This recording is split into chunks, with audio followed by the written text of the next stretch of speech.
Welcome. This is Saturday Evening Chats number 28. We have a good panel going on tonight.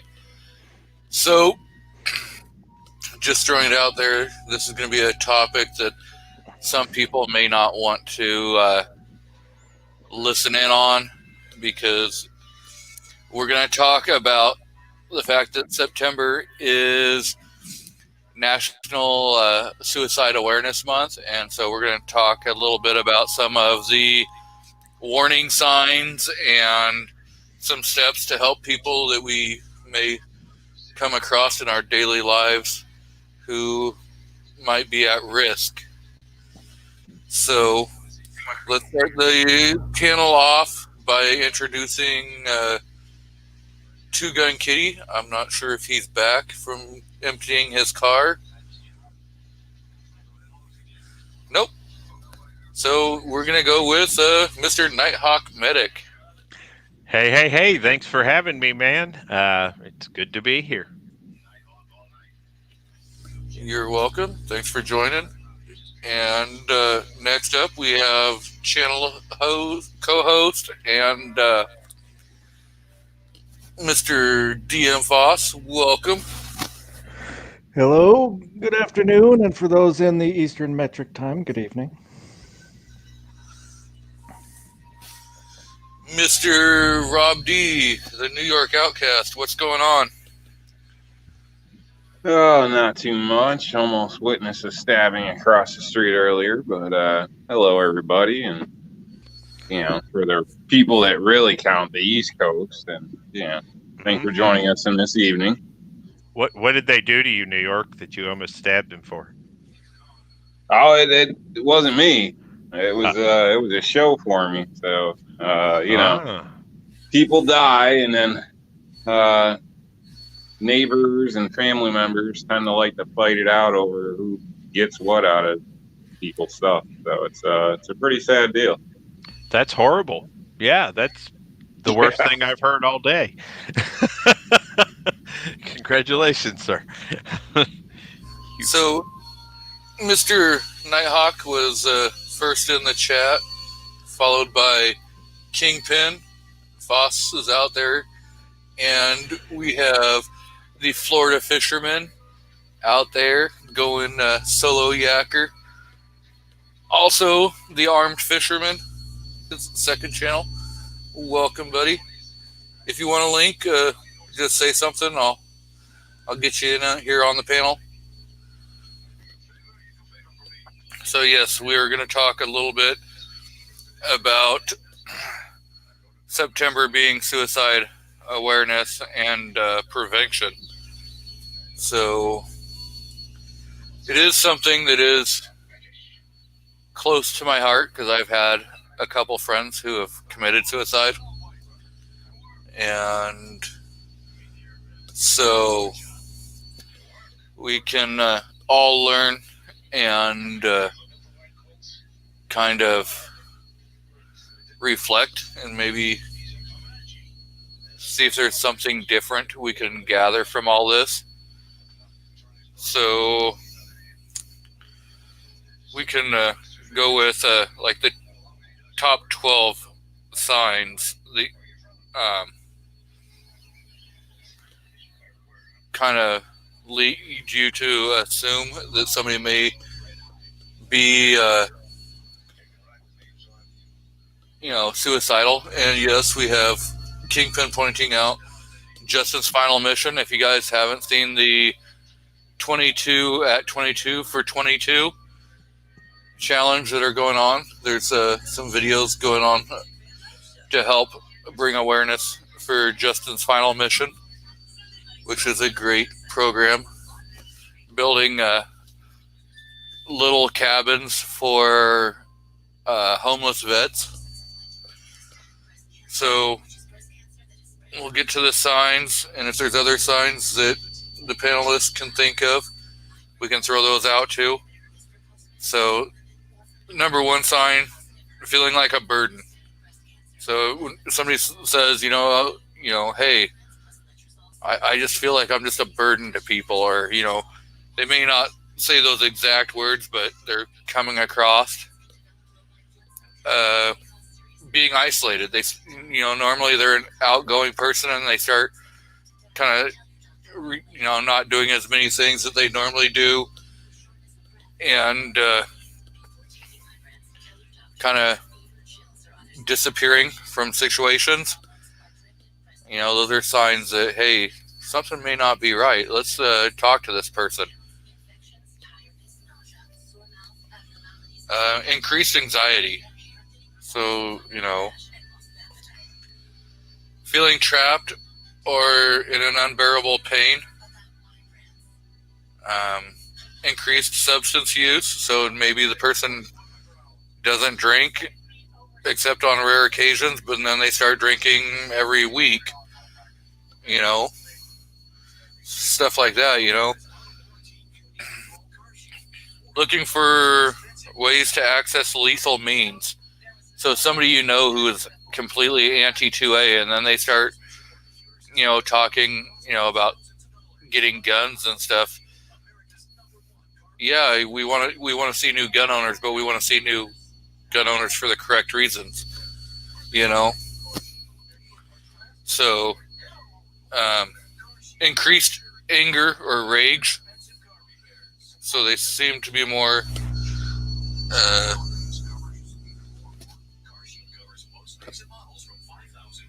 like pissed off at everything that's going on. That's, they normally wouldn't be. Extreme mood swings. Expressing hopelessness. Sleeping too little or too much. Talking or posting about wanting to die. And making plans for suicide. So, you guys have any discussions on this?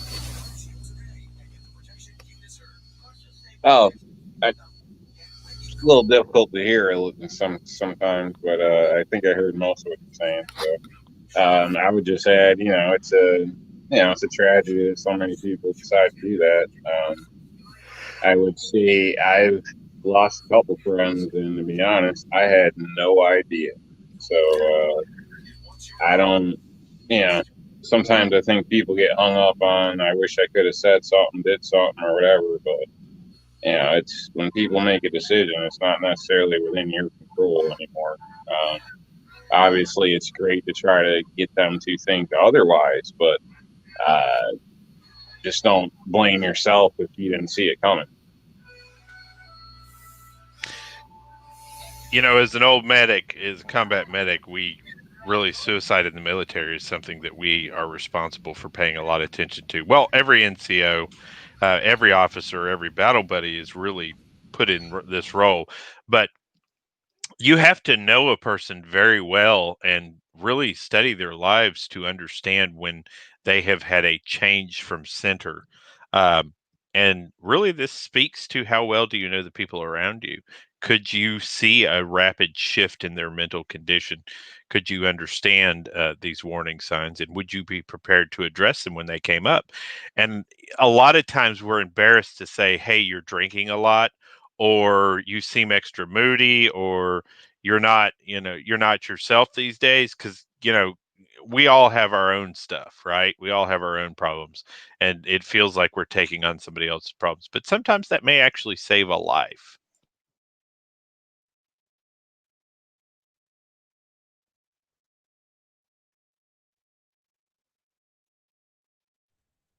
Yeah, I think it's good to keep an eye out for sure. My dad was in an accident because the person he was driving with decided to take himself out with my dad in the vehicle, so that wasn't cool. Thankfully, he lived through it. Yeah. And then, what, about 5 years? Not 5 years. Sorry. Literally, it was probably a few months. Maybe 3-4 months. I don't know. Later, the guy ended up doing it anyway. So, basically invited people after work to stop by his house. Everybody was busy. They got kids' life. Nobody stopped by, so the guy took his own life. So technically, I probably got a handful of people I know, but two that were pretty close. One I worked with every day for a year and a half, and one day he just didn't show up. Yeah. I mean, I've had friends who were, for all external purposes, doing well. You know, they were making good money, they weren't in debt. It seemed like everything was going great, and the next thing you know, they were gone. So I think it just pays to be vigilant. I know that after I lost a very close friend who was a veteran, I got very dedicated into watching people post service. You know, you, especially fresh post service, you kind of feel like you don't have direction, you don't know where you're going and what you're doing. And so those people are especially susceptible to it. But it seems like more and more young people. Has anybody else seen that more and more young people these days are falling into this trap now? Definitely, definitely. I think that's they have a picture of a false reality. A lot of people have been raised to believe raised for a world they want it to be, not what it is. When things don't work out, they don't know how to deal with it, in my opinion. I'd also state on the service side of things, I can state, I'm sure you probably can as well. How you approach people means a lot. A lot of people don't want pity, and they're not going to think, if you didn't, even if you did serve, if you didn't walk in their shoes, you're not going to understand where they're coming from sometimes. So, listening, not necessarily guidance, is good for people, I think, sometimes. Just being somebody to listen to and not judge. Yeah. And really, I tell people all the time, I've pulled people into a sick call just to hear them talk. You know what I mean? That young soldier coming into the unit off of his first deployment, who you see is coming in hungover every day, that may be the person. And that applies outside of the service. That person who's struggling, that person who's having a hard time, if you can just attach yourself to that person for a second, connect with them, I think that goes a long way. I know that I pay attention to the people in my life a lot more now. And I think if we're all in that same mindset, maybe it doesn't end up being because something happened. It ends up being because we don't want it to happen.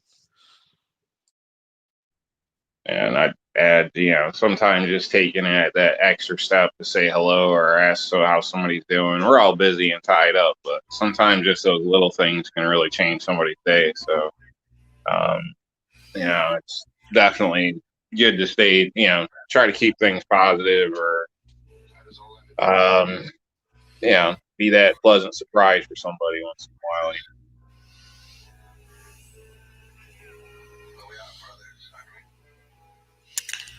Like Patriot says, the biggest part is just reaching out to them, Sometimes just asking people, how's your day, or asking, if there's anything that you can help them with, or just, hey, you want to talk, buddy, Sometimes just being that person that will be there and listen, maybe the difference between them leaving this world thinking that no one gives a damn, or sticking by and realizing, maybe one more day fighting can change something, Yeah, I'd caution on saying, hey, you want to talk, because that's like the typical thing. And, again, some people see that as a weakness. So, I would just start talking and see where it goes. Yep. Patriot says 2 minutes can make the difference, and 2 minutes don't mean nothing to take out of your day.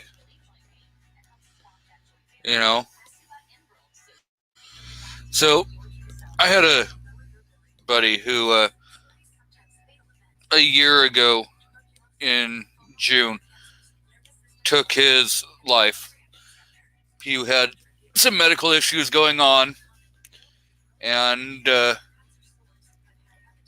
he went into the hospital with pneumonia and was then diagnosed with full-blown AIDS.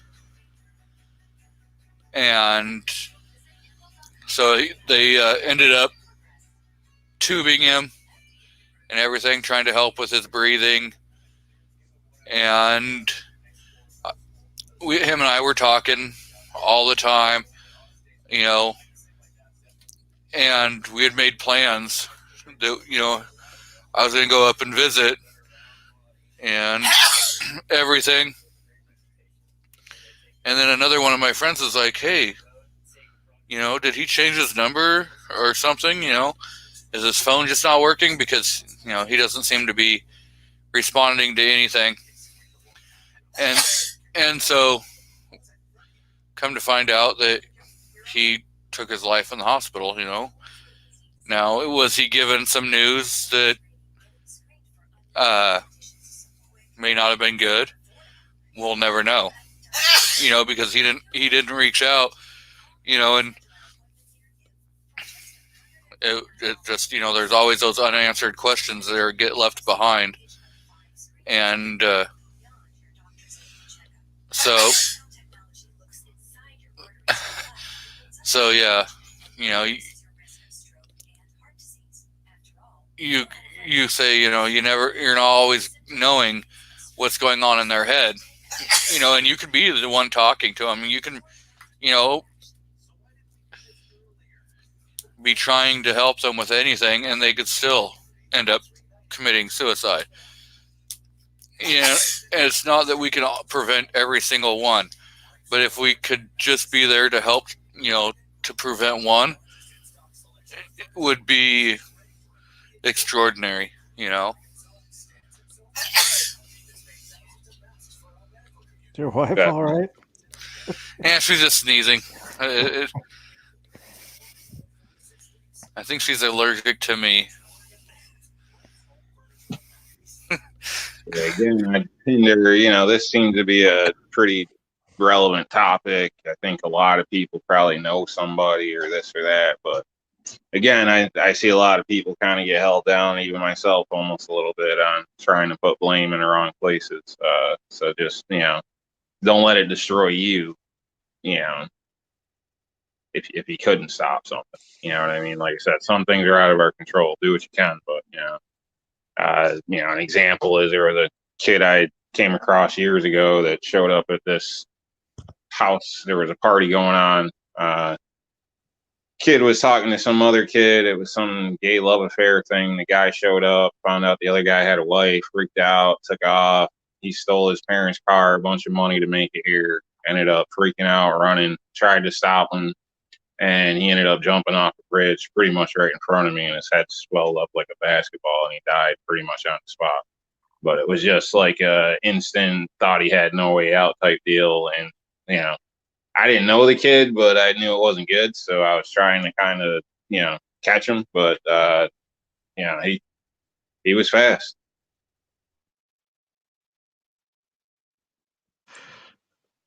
Yeah, I mean, I think, of course, I don't know. Maybe I've seen too many people die over the years, but you kind of have to let those go. There's not a lot you can do about that. We all have an end, and I'm kind of a believer that end comes no matter what.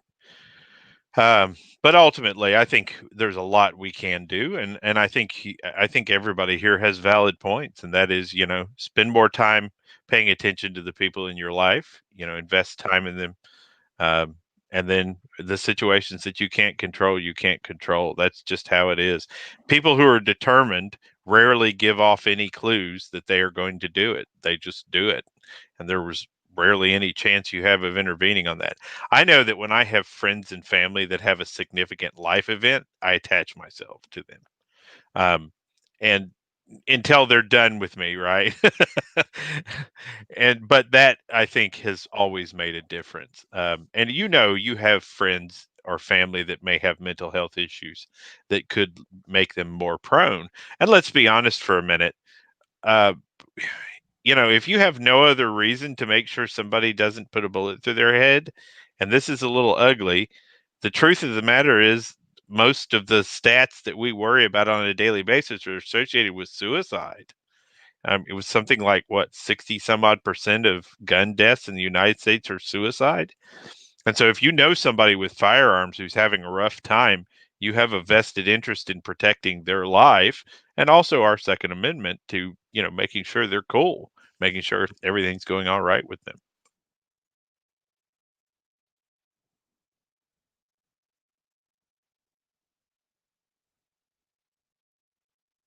Yeah, Patriot says the same. You don't have to approach it, though you have any answers either. I mean, you don't.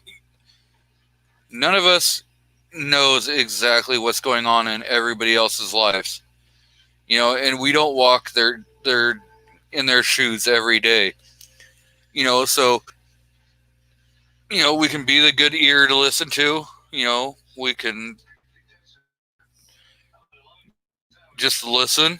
We can discuss different things with them, and the, you don't always have to have answers to problems that you think. Sometimes just being there, your presence being there, not even saying a word, just being there and giving your buddy a hug, or going out for a cup of coffee or whatever, may be the thing that was necessary. So Or just giving somebody a call out the blue once in a while just to say what's up. How you doing? Those little things help. So I know I've helped people with calls like that. It's pretty crappy, but nowadays families don't really stick together, and a lot of people separate and drift apart. So it's sad when I'm the highlight of your day, but that's what I can do. Then something that it's a decent thing to do, I think. So just sometimes those little things make all the difference. There was this guy that I used to work with who he never talked to anybody. And people that have that aura of I don't want to talk to you or I don't want to be bothered by you, which for me basically is an invitation to talk to you, right? I tend to chase those people down, which is annoying, I'm sure, for them. But I used to just tell him good morning all the time. He came to the same coffee pot that I went to every morning. And so I'd just tell him good morning and so forth. And one day he just like unloads on me all of the things going on and how rough things have been and how appreciative he's been that I'm always acknowledging him and talking to him, and walks off, and I'm standing there with my cup of coffee in shock. You know what I mean? But you just never know when you're going to have an impact on somebody.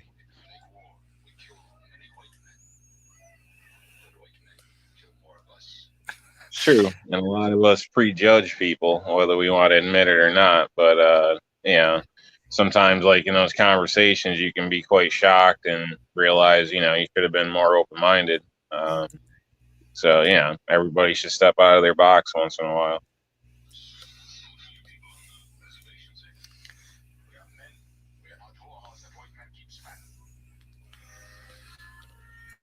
Yep. So I know we have like walk the talk America. We have a place if people are 2A, you've got hold my guns.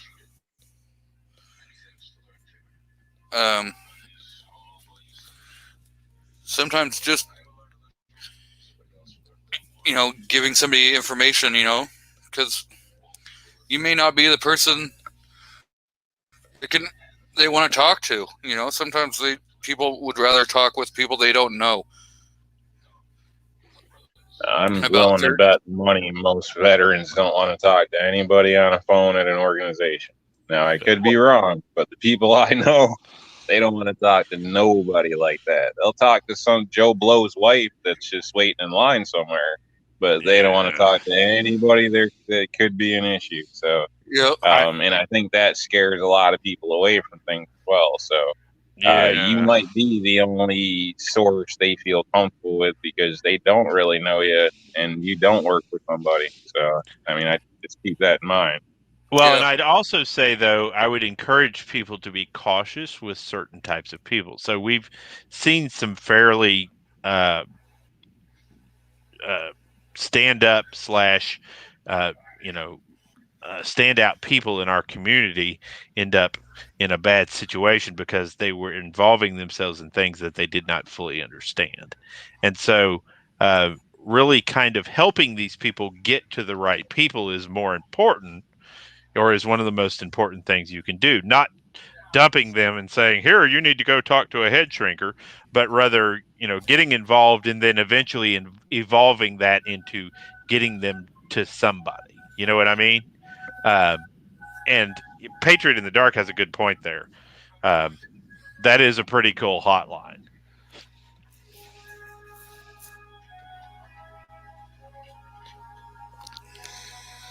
Yep. There's a lot of different services out. Talking with people and, being the first contact, but the long-term contact, sometimes getting them to understand that there's, things out there to help them also. And, the thing is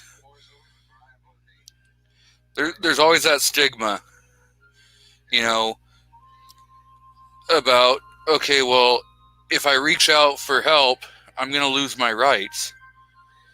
I'm not going to be able to own firearms, and It's stuff a like very that. realistic possibility. In some Unfortunately, places, but- yes, unfortunately. And in the and- military, it can be hard on your career.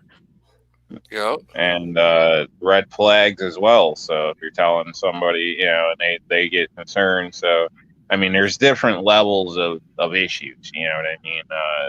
I think everybody has some type of issue that's, you're just capable of dealing with it on a daily basis. But sometimes people struggle and their issues get a little deeper. So depending on the level, yes, it should be an issue. But I think a lot of people will be very hesitant to call other people just due to that risk. Yep. Nobody wants to be termed the crazy guy, or lose their rights or whatever. So, and I think that's kind of the biggest hurdle. Is letting it be okay to speak to somebody without repercussions. So I hope some of these organizations honestly do something like that, but without knowing, you have mandating reporting, you have red flags, who knows, and it might not even be something that serious. So, Well, and I know, like, Hold My Guns,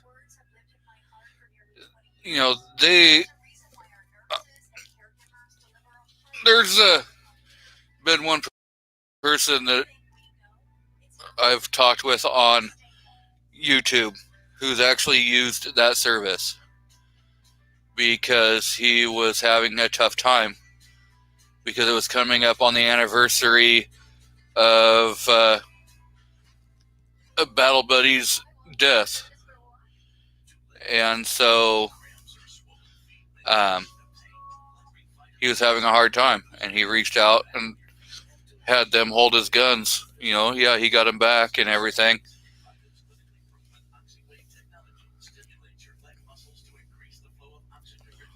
So there are, places out there that are, some good help also. And or just being the guy that says, hey, buddy, do you need me to hold on to your guns?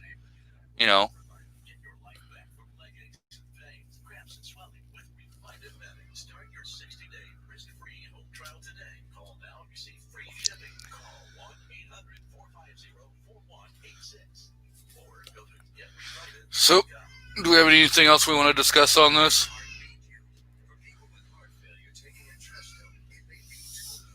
well, I don't know. I think I might have come off a little negative on the topic or something, but I would just say, if you truly need help and you're at that point, don't hesitate. Go get help. I mean, in my opinion, most of this is a permanent solution to a temporary problem. Perspective changes a lot of things. I know it's hard to maybe wrap that around people's heads, but if you want to lose weight, if you want to quit smoking, you have to have yourself in the right mindset. Anybody can do just about anything. You just have to put yourself in that set. So, unfortunately, when somebody's in a spot like this, I personally, and I'm not a shrink or nothing, think, just listening, and maybe if you're going to try to add anything, maybe some other lines of perspective on it, if at all. But because really, when you kind of change how you're looking at what you're looking at, sometimes it's different. So, don't let things beat you, man. That's all I got to say to people, man, woman, whatever. So, Well, in truth, suicide is usually a permanent solution to a temporary problem. So you're exactly right. Well, and when you're dealing with somebody or talking with somebody, it can sound like they're being selfish, because it's their problems and they're thinking about this and that. And you have to remember that for a lot of times, for them, it's not that they're being selfish, it's that they feel they're a burden on other people. So they're trying to, take care of the problem for everybody by removing themselves. Does that make sense? Yep. Well, it doesn't make sense, but what you What? said has What? logic to it. Yeah, they may feel that they're a burden, but they don't. That's what they're feeling inside, but they don't completely understand that other people don't feel that they are a burden. So I see we're joined out there by Mr. Ozark Yeoman. Patriot in the Dark threw a link out in the chat, so not sure what it's for, but it's probably a good link. It's the link for the sign up in the description. It's mental health suicide prevention PSA video. Yes.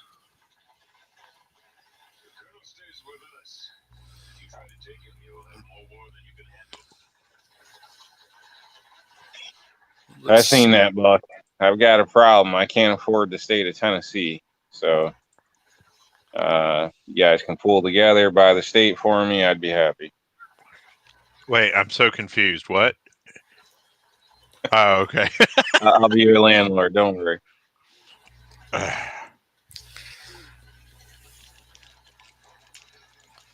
Sorry, I'm sure probably bad time for a joke. A little laugh break is okay.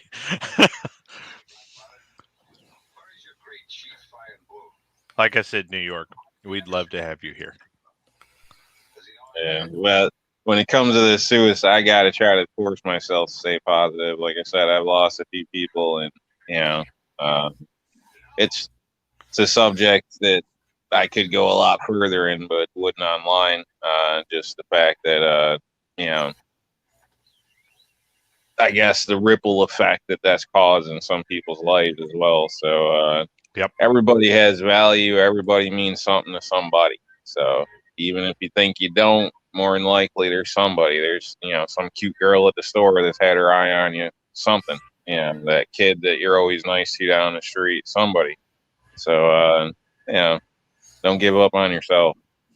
Well, and also if you're dealing with somebody that's kind of moving that way, it can be overwhelming for you. I went through it. High school, had a girlfriend that tried, and a high school kid, I don't know what to do except talk to her. Try and be there. But so if you're not sure what to do, maybe you reach out to somebody just to help get you pointed in a direction on how to deal with somebody, or how to get them to somebody else. Yeah. Well, there comes a point where you become their enemy because you're allowing the behavior to continue without the level of intervention that needs to occur. And I know there's a concern with rights, and my friend will be mad at me forever, but if they're openly professing that they're going to do this and you don't really hand it off to that next level, it could lead to their death. So, well, I'm gonna play Patriot in the Dark's little message, and we can discuss this in a minute. Welcome back to the channel. Today I have something different. today I'm going to give you a situation, a question, and then a request. So let's check it out.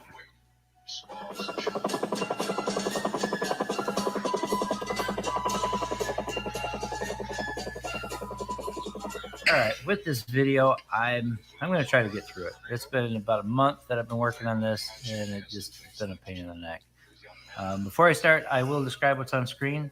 In the upper left-hand corner is a woodland cami covered binder. It was given to me in Marine Corps boot camp. It has all the knowledge. See, all those guys thinking Marines are dumb. Look at all that stuff we had to learn, right?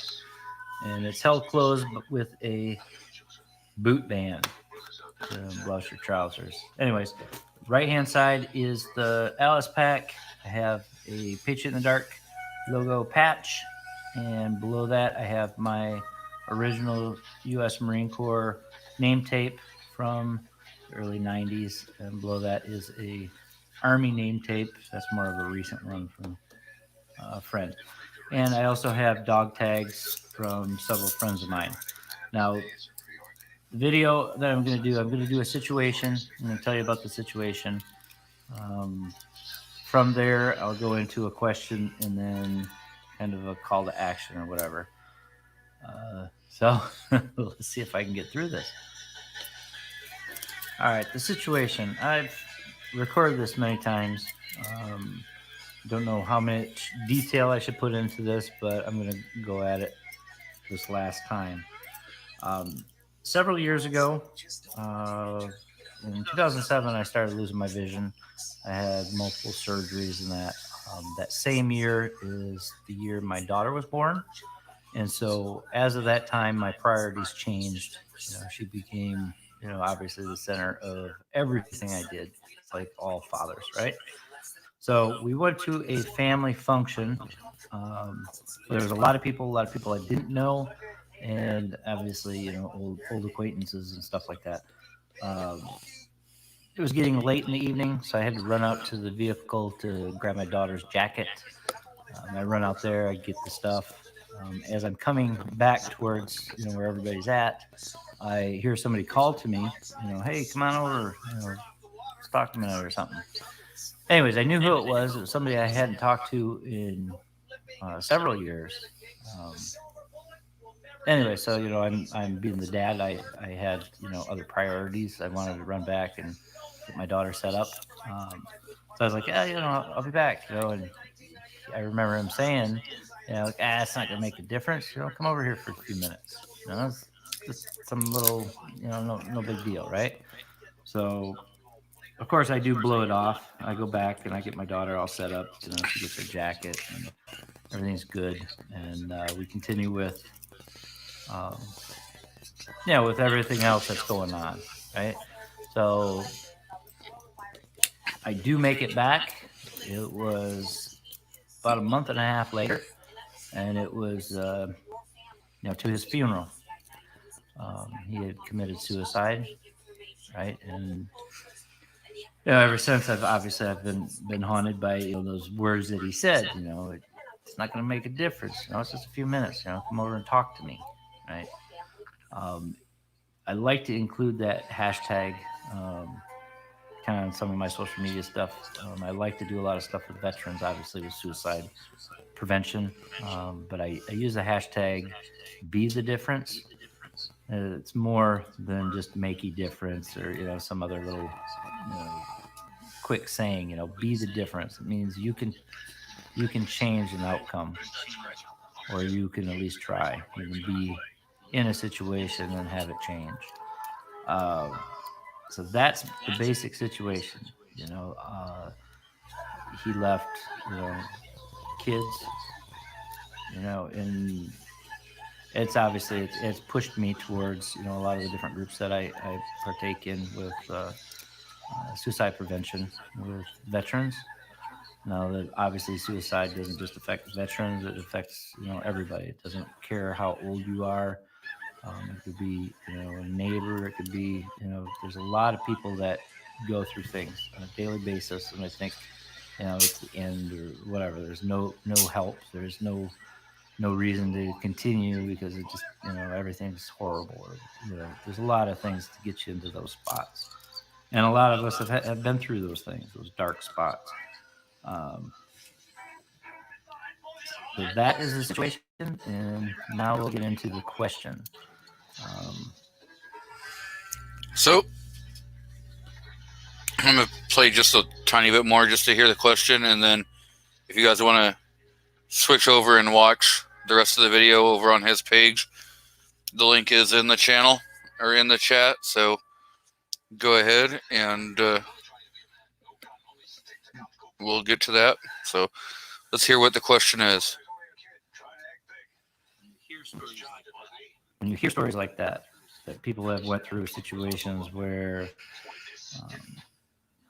where I've just told you of one of the several situations where somebody committed suicide that I knew.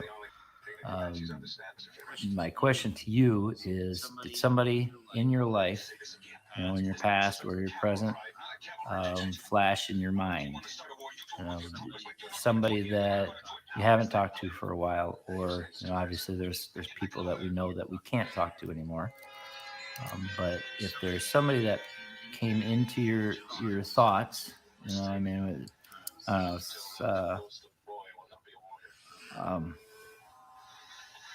know. I think you should reach out to them because just talk, will it make a difference? I don't know. Nobody knows.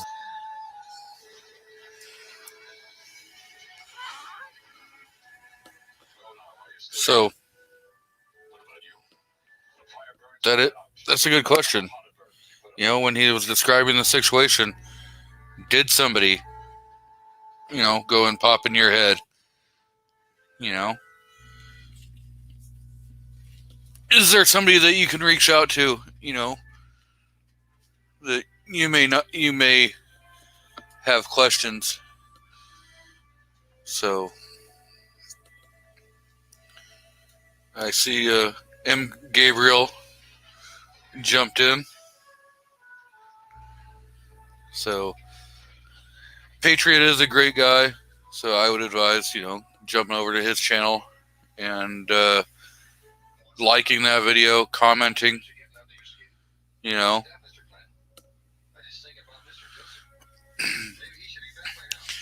also when you're watching his videos, just because his end credits show up doesn't mean the video is over.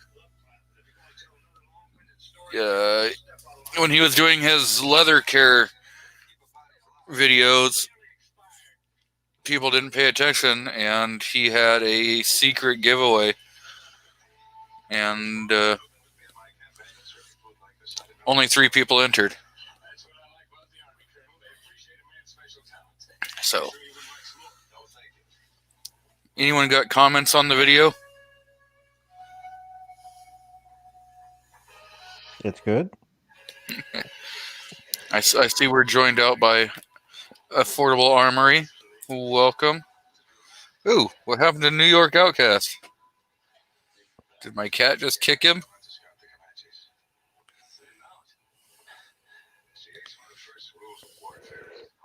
Patriot has probably one of my favorite logos. I love his logo for his channel. Yeah, it's a pretty nice logo.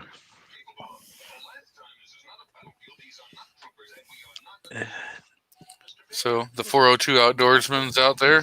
Welcome. Let's see. So, do we have any other topics we want to discuss, and kind of lighten the mood, since we've spent about 45 minutes talking about suicide and suicide prevention?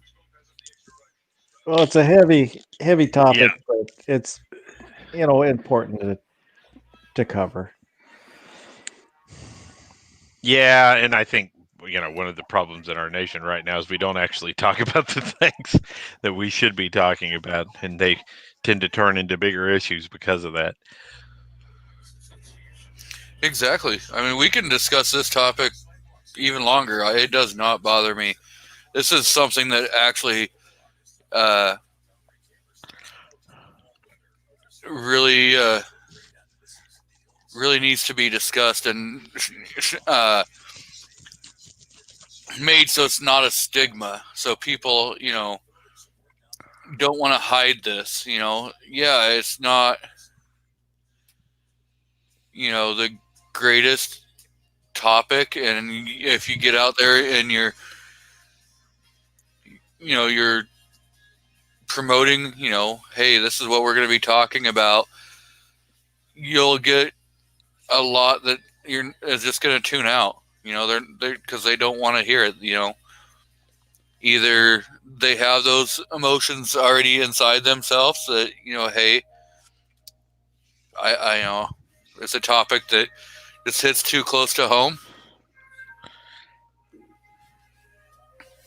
So it is one that gets hard in our society. I see we got Moo out there.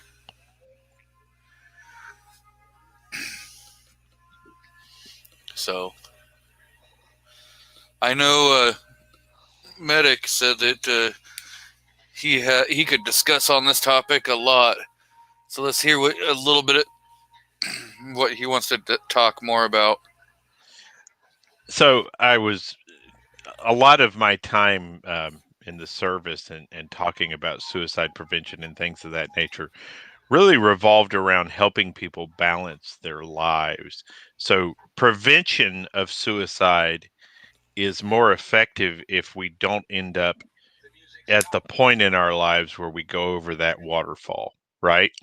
Where we end up in that barrel feeling like we've completely lost control. And if we look at the things that tend to trigger suicide, well, relationship problems, money problems, things of that nature, those things have a tendency to come up. It's not usually a sudden thing. There tends to be a build up to that. And Ozark's exactly right. Then they suddenly check out and withdraw from you. There's been other things, and helping people and taking an interest in people and helping them balance their lives and helping them plan for a rainy day, right? Having some savings and some things of that nature. Having a friend support group, not getting wrapped around a certain person, hitching yourself to their wagon to the point where you no longer have a friend support group.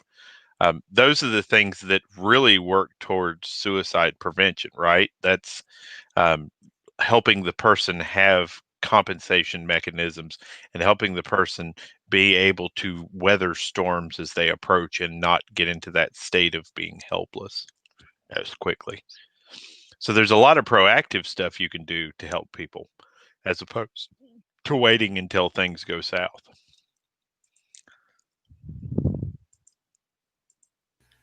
Exactly. Sometimes if you can catch, and just getting out there and, hopefully people will hear this, and maybe share and discuss this further, and see that, we truly actually care about, your mental health, your physical well-being. Yeah, we're all pro-gun, we're all, all this stuff, but we also, care, that if you have problems, we're every one of us are going to be here to listen to you. We'll take the time out. I know I know Ghost says he'll listen to people. Patriot in the Dark says, hey, if you ever need me, just email me. Buck has, called it out saying he'd listen. I'm more than willing to listen to anybody. My email's available. It's in my about page. And I'm more than willing to respond and, listen and help with whatever I can.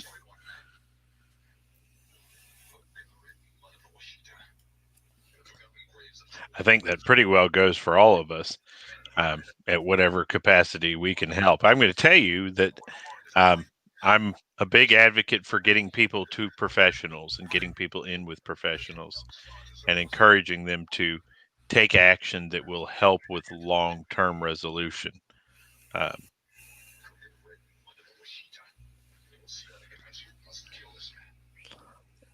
A lot of where we find ourselves in rough situations in life and things of that nature, if we take onus for those things, it makes it easier for us to move past them better.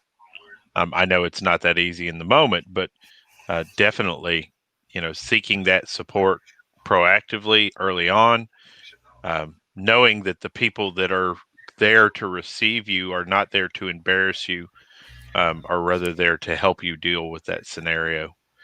I don't think any of us have ever been in a situation or have ever not been in a situation where we've been embarrassed or felt like we didn't matter even for a few minutes. And so everybody has ownership in that. It's important. Yep.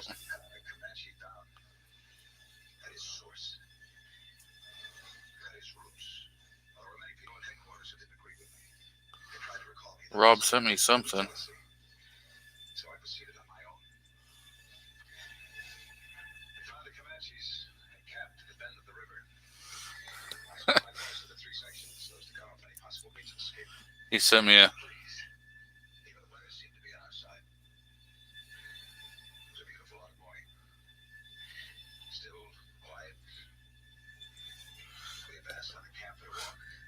He sent me a meme in there, so it was kind of funny.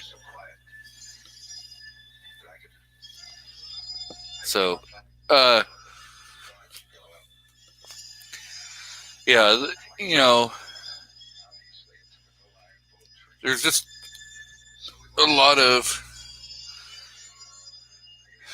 stigma, I guess, that's around this, where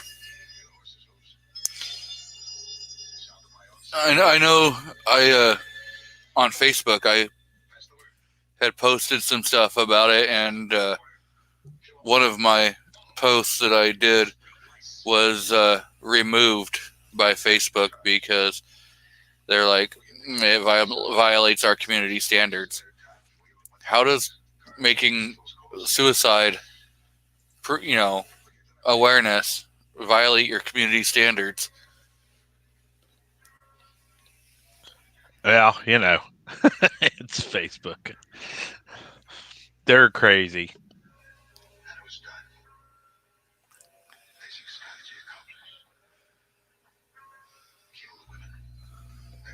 Affordable Armory actually has a really good point.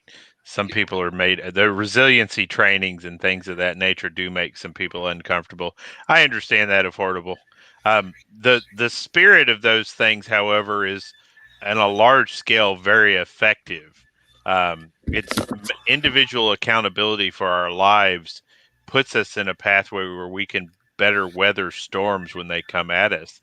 And let's be honest with ourselves, sometimes people who find themselves feeling like there's no way out have sailed their ship into a storm with no exit.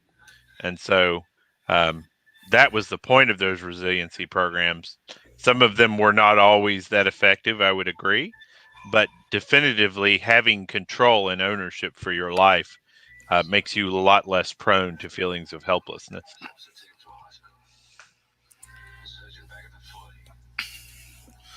Yeah, I wasn't able to join the military due to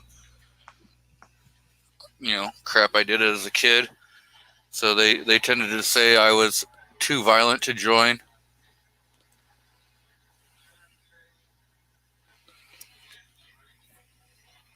Well, I guess it's good to be a gangster then, because at least you still have knees. No. No. Well, I have lost all the cartilage in my right knee. I messed that up pretty bad, and another show we'll discuss other things that go into the kind of the unspoken things that people, are misconceptions about some of the gang life activity. Oh, trust me, I know about it. I have seen it live. I've watched gangsters come to the hospital floor to try to murder the target that they didn't successfully kill the first time around. I have been in the thick of that. Yep. It happens.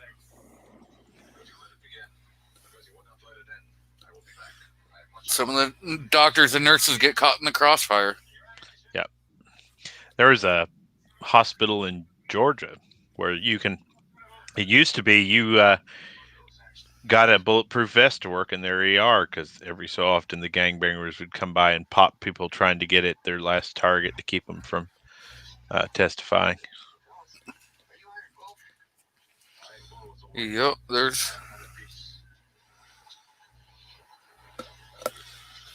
So I'm going to be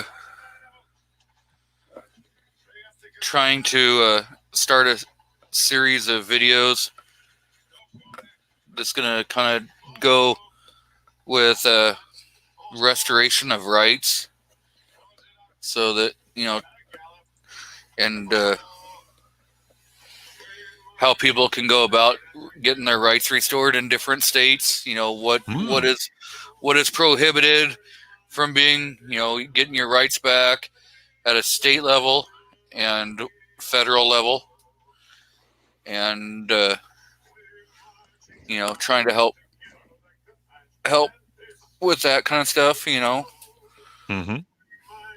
It's not going to be, legal. Hey, follow my steps and you can go and do this, because I'm not a lawyer. But there's things you can do. You can, and some people, they get out of a lifestyle where they were making horrible decisions, and they feel that they can't move on because, they're being held back from their records. Maybe companies don't want to hire them because they have a certain type of a felony on their record and stuff like that. And so that can also be a triggering effect for why people, commit suicide and stuff, is that, hey, I'm trying to change my life. I'm trying to better my life. But it also feels like I'm being kicked, Yeah. So I could agree with that. Downtown St. Louis is like a SWAT team. Yeah. My local hospitals, they have full licensed police officers in them. They good fellas and appropriate level armed for the type of issues we have here. So do we have more things we want to discuss on the suicide part of it, or do we want to call an hour of it good and try lightening up the mood in the chat with some other kind of a topic? Hour feels good. Voss? Okay. Well, you got some comments on there you want to still talk about, Voss? Not really. So I figure we'll discuss some other stuff. If people in the chat have topics they want to hear, we can discuss those also. So, Medic, what kind of upcoming videos can we expect from you?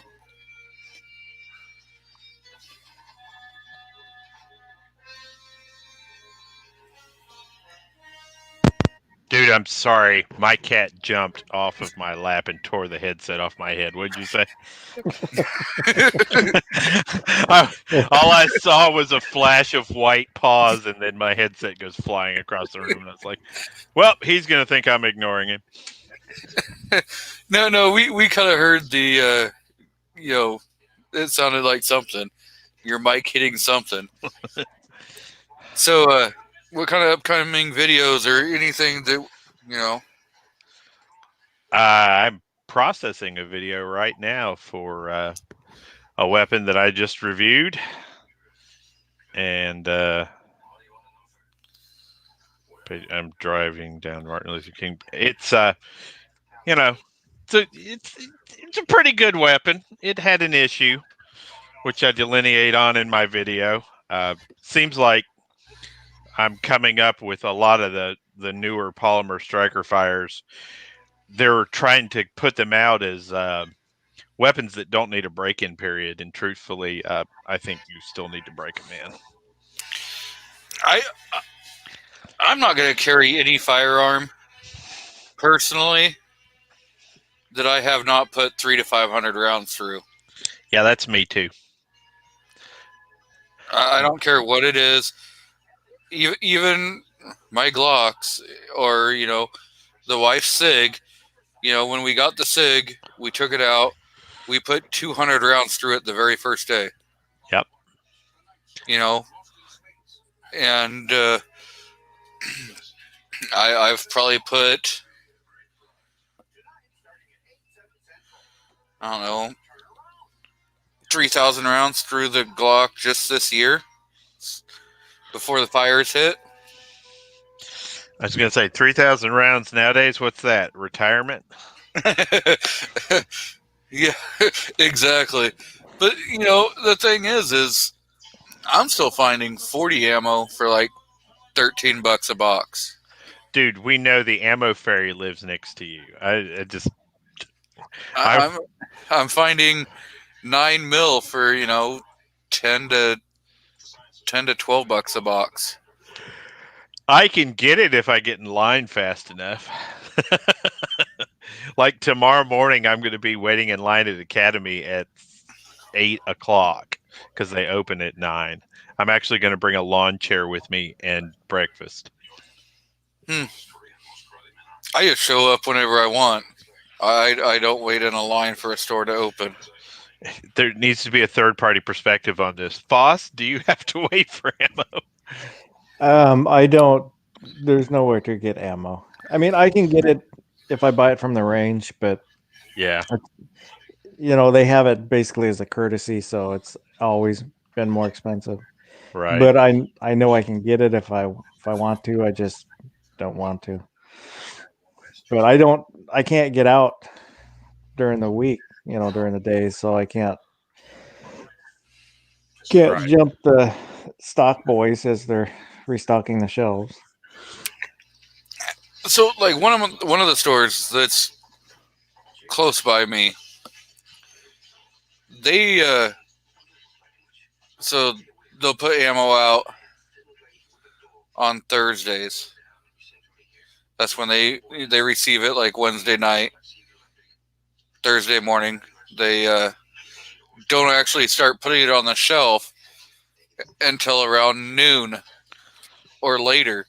So getting there at 9 o'clock in the morning isn't going to do you a damn bit of good because they may not go back to the back to see if it's even come in, depending upon how many people they have,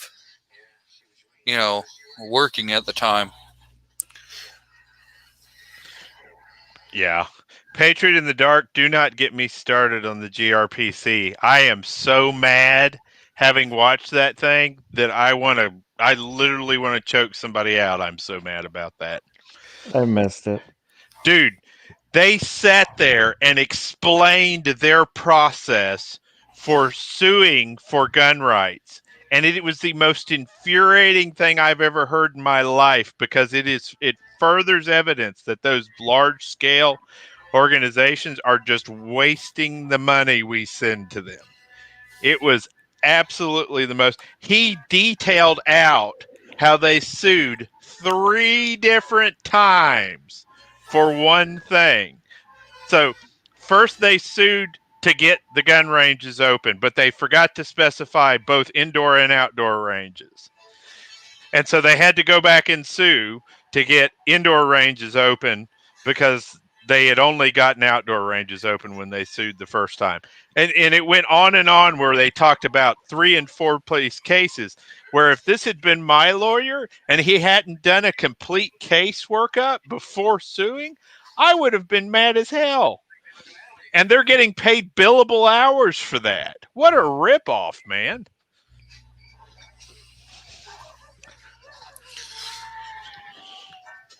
Gun loving grandpa says that every gun stores that he went to had a 1 box per limit. Oh, my gun shop gave me 2 boxes of 357 Magnum today. Ooh.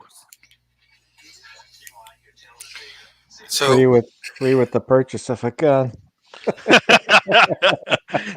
How generous of them.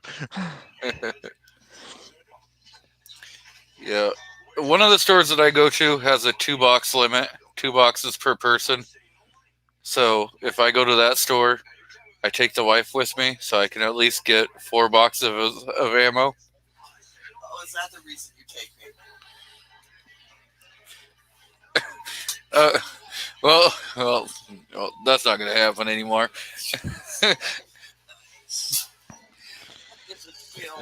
I get my ammo stock through my own people. I'm in the Baptist Mafia. Let me tell you what, man. I bet nobody screws with a Baptist church in Texas ever again. Right? That's definitely not a place you want to go screw around. I see we're joined out there by the Poor Conservative.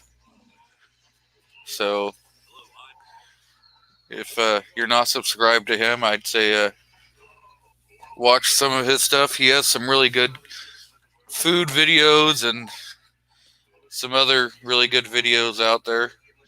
Oh, yeah. I think I've watched every single one of his food videos like twice.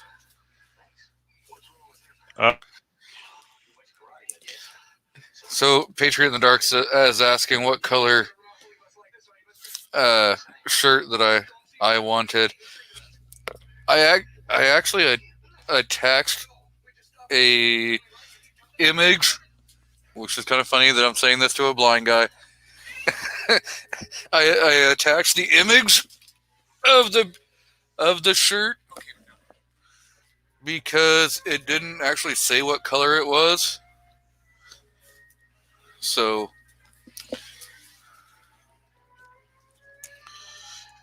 it kind of looks like a bluish gray or something. I will send it to myself and I'll put it up on the screen. Maybe you guys can help figure out what the color is. Cool. I'm sorry, I'm being mauled by animals. I'm not sure why either. They've been fed. Now they want some affection. That's my wife's not here right now. She took off a little bit ago, so that's probably it. Yep. They're like, give me some affection. What are we looking at a picture of? I had my headset off. It's going to be a picture of the Patriot in the Dark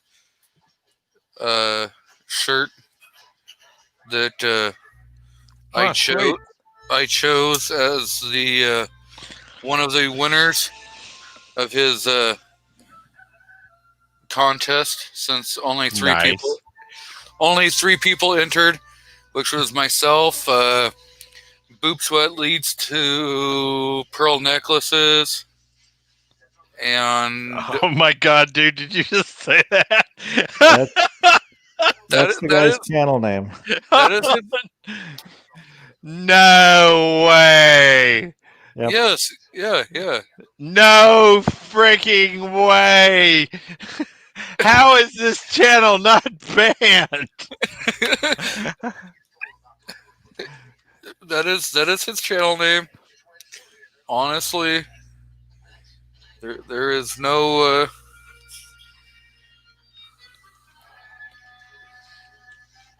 Okay, did I not send that to myself?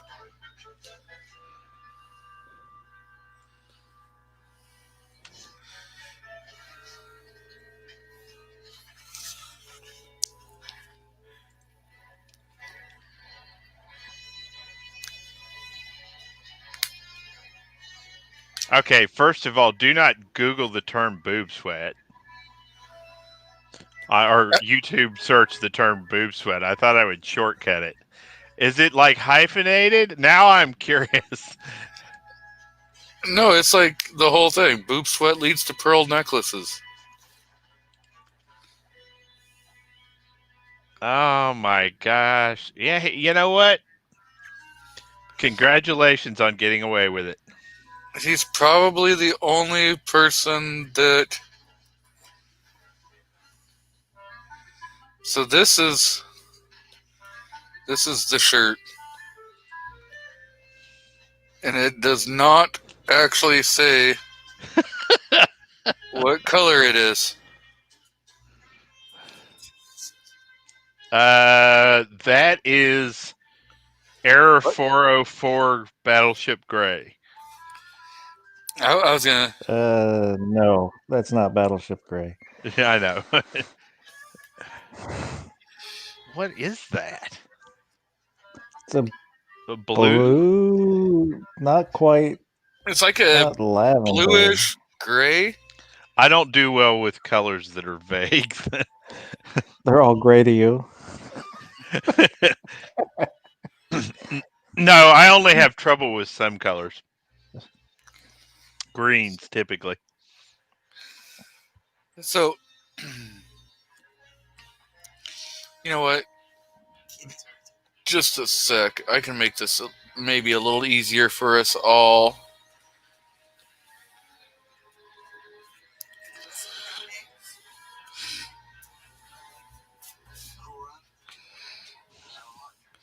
I'm gonna go to his I'm gonna go to his page, which has a link to the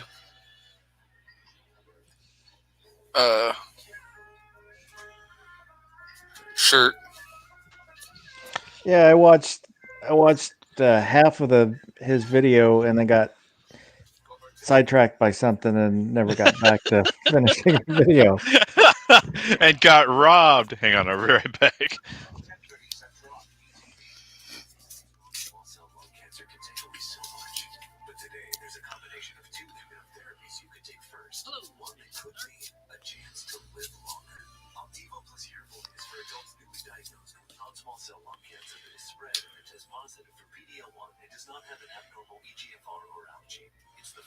Okay.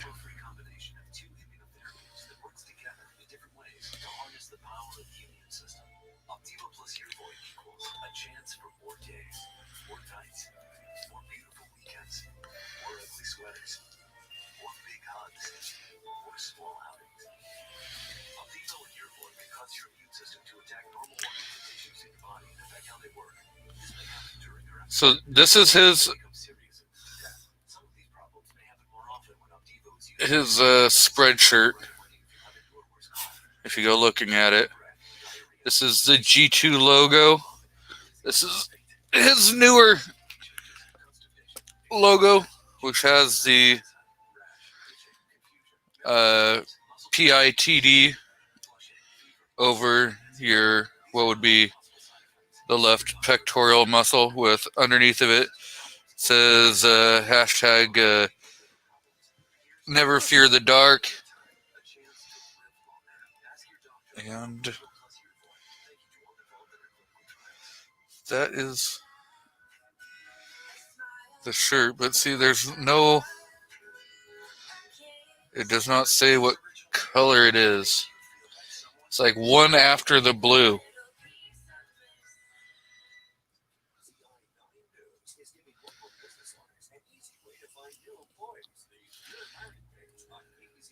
Nowhere in there does it say.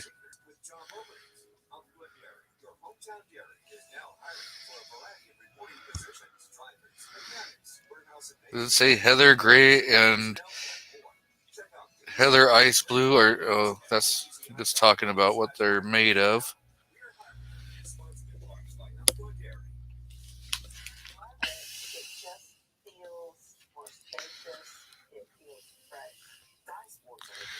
So anyone in the It's kind of, I'd say, just, well, it's not, yeah.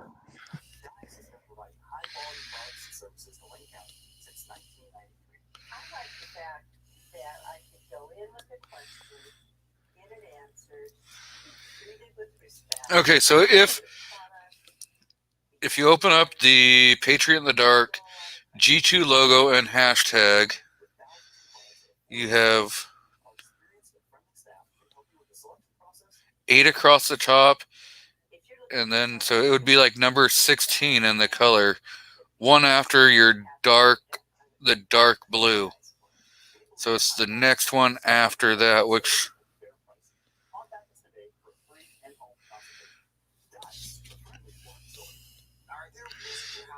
looks like it might be a bluish gray heather, maybe. On my phone, it's a different color than on my tablet. So hang on. Here's the problem, guys. We've spent like 15 minutes talking about the color of this T-shirt, and I'm not saying that this is like the second or third weirdest thing I've ever done on a gun chat, but you girls need to take this and do it somewhere else because this is. You're just mad because you can't see the number inside the little bubble box. I can see what is it? It's like number 3 and number 8, the last two that say you're not severe, you're just a little. Let's see, blue-green colorblind test. But yeah, on my phone, it does look more like Battleship Gray. Yeah, I'm telling you, that's Battleship Gray, dude. On my tablet, it's like a light lavender. Okay, there is no lavender in there. Well, it's not. There's a lavender that's a more blue, a pale blue, than the purple. It's like the pale blue lavender, which is So yeah. it is the 16th color, one after the dark blue.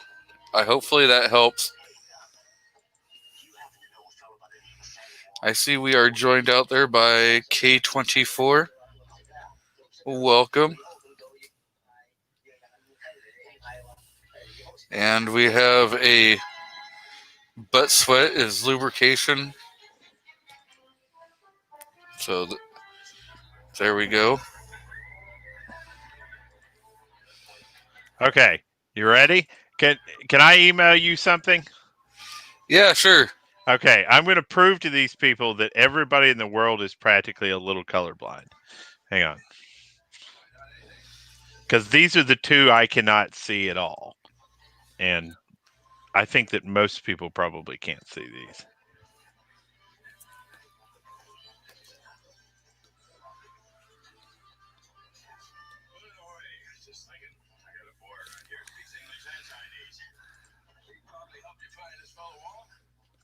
And we're waiting. I'm so totally hurrying. This is a matter of looking through the little thing online and going, nope, can't see that one. Can't see that one either. Nope, that's just a gumble of garbage for me too. Great. All right, hang on. Here we go.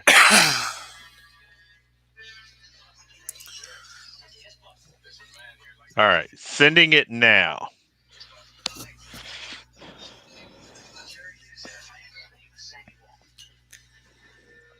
I see we got Fiend Dog 27 out there talking about the dress is blue. Dress is totally blue. That is for Night Strike. Night Strike likes to wear the blue dress. See, like I can see those colors. No, there's a letter, there's a number there or something. TPC, I had no problem with the super green chat. And we're not going to talk about that because everybody tends to get butthurt about it right now. But I'm going to be real straight and honest with everybody. I saw that person do some of the most evil things through my entire life, and I don't give a shit about her. So that's just my 2 cents, and I'm going to drop it there.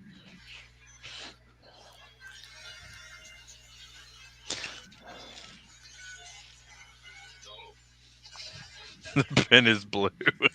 2 Live Man. So can you see? Show it to everybody, and let's see who can figure out what it is.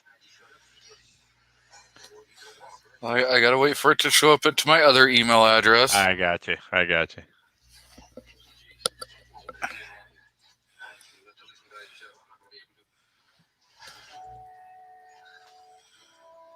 The GD pen is blue.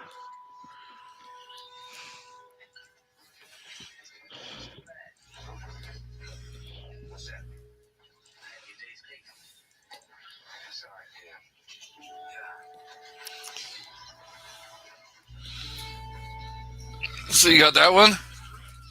Yeah.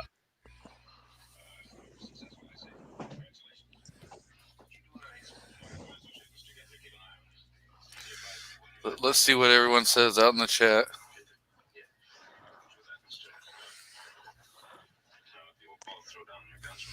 It's a sailboat.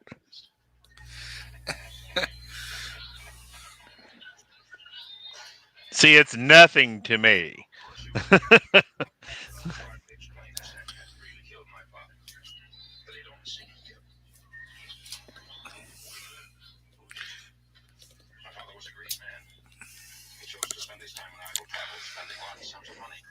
I can see it better on my phone than on my tablet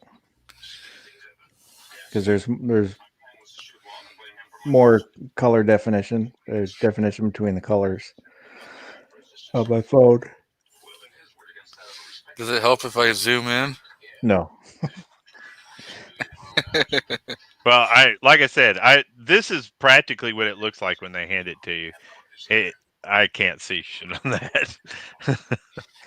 So here I'll put in the private chat what it looks like to me.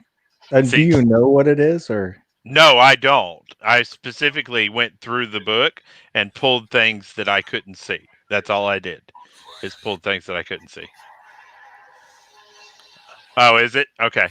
That's what I was. That's what I was thinking. See, But I this can't see this one either at all. And this one you can't really zoom in on. So it stays nice and Yeah. Is it all just a gray blob? No, I can see color. That's not the problem. I can't differentiate between shades of some colors. And so, like, for the longest time, people would tell me that something was lavender. There is no appreciable difference for me between lavender and gray. Like a dark gray color. I can see blues, though, and I can see greens. It's just that some of them don't, there's no differentiation between them. 2 Live Moo, that's what I think, too. I think it's an amoeba.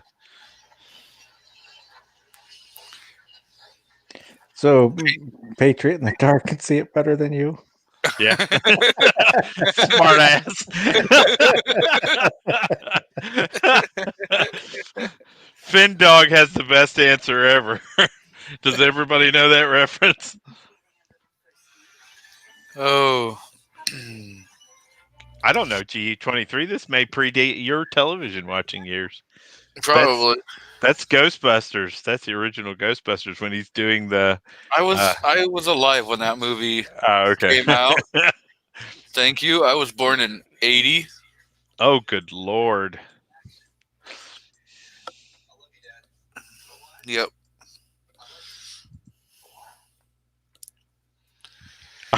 I left myself a note here for the video I'm editing, and I have no idea what it means. I wrote it last night at 1 o'clock in the morning.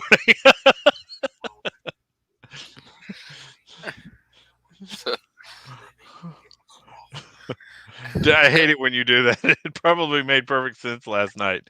Whatever's messed up about my video will just have to stay there.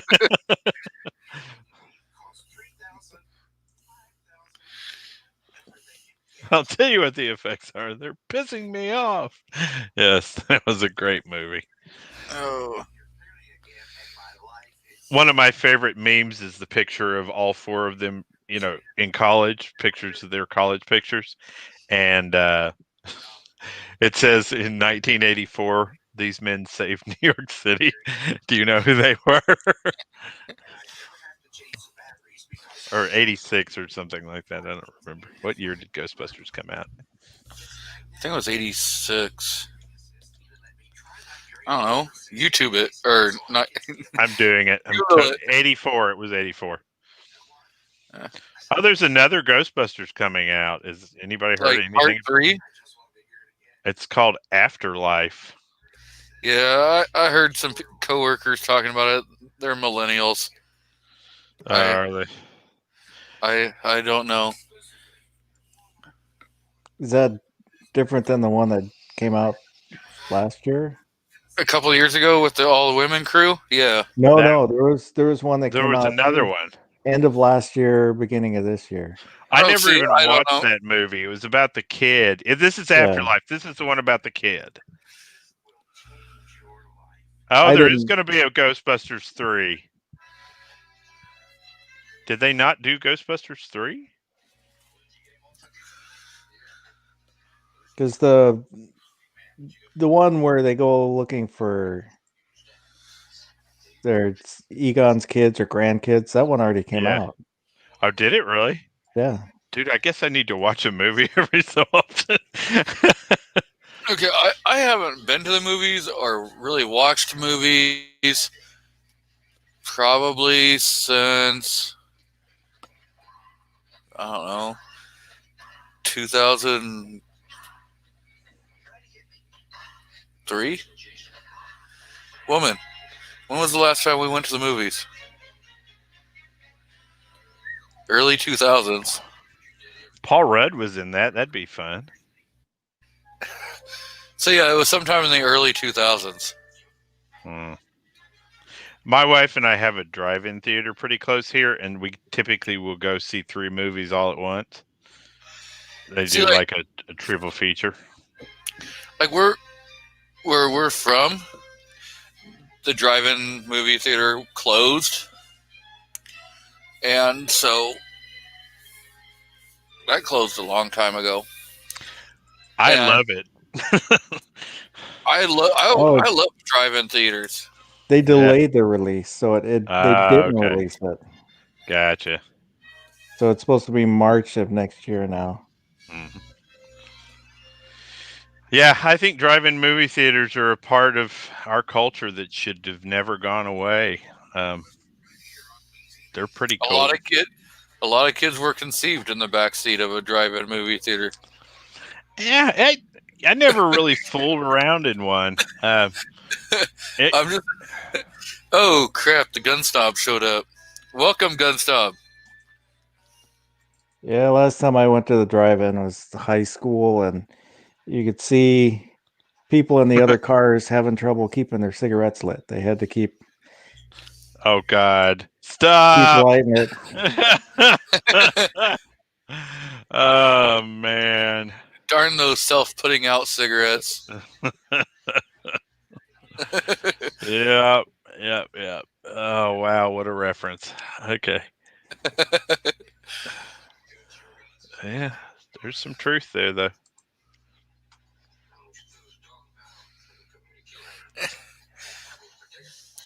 See, I don't have a problem. FedEx will deliver to me where USPS will deliver to me. UPS will deliver to me. I don't have a problem getting any of them to deliver to me. I don't have any problem getting them to deliver things to me. I just have a problem with my packages coming like somebody dropped them off of the Empire State Building. So, has anyone else heard about? There's a rumor going around that FedEx is stealing ammo. Yeah, there's been a few people who've talked Oh. about it. I saw somebody put out a video, but I didn't watch the video. Yeah. Because Yeah. they caught guys stealing guns from FedEx. Yeah, they're stealing guns and ammo. See, and that's the thing is, like when we ordered the gun for the wife, it went all through the postal service. It went through the USPS.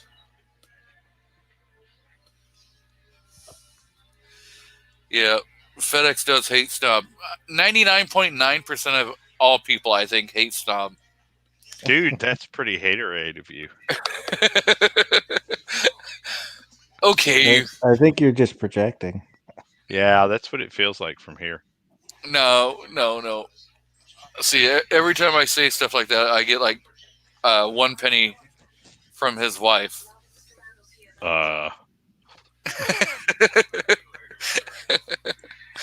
That's not true.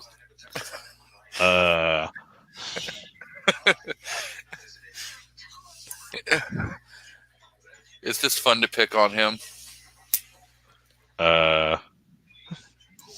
Scary. What? It's just scary, dude. M. Gabriel says, I totally don't get the can't keep cigarette lit thing. Yeah, you should explain it.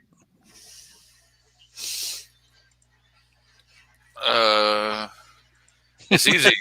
It's called a joint. Maybe he doesn't know what that is. Marijuana.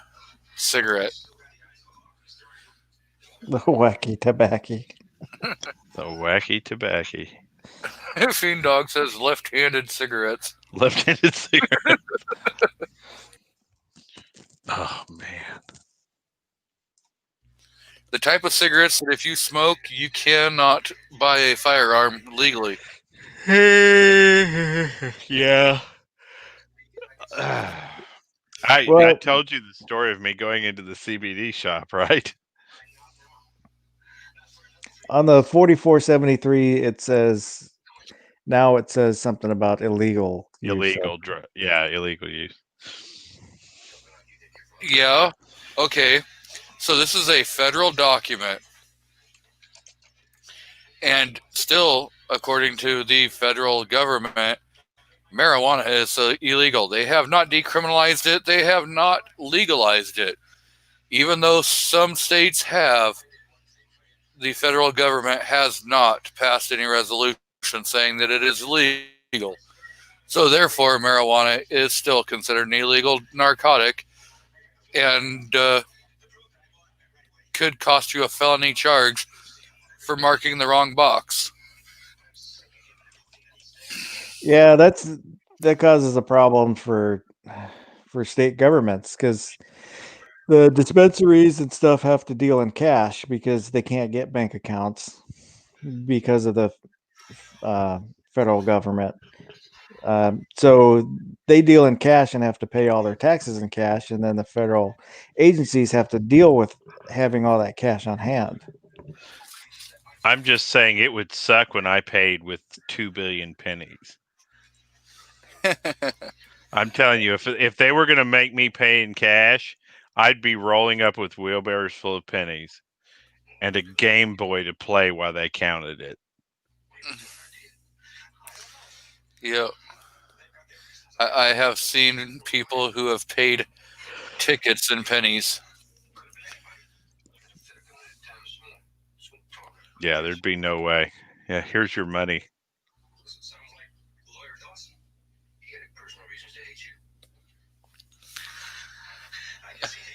But yeah, so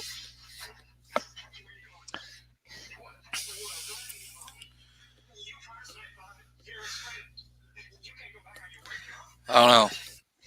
I think I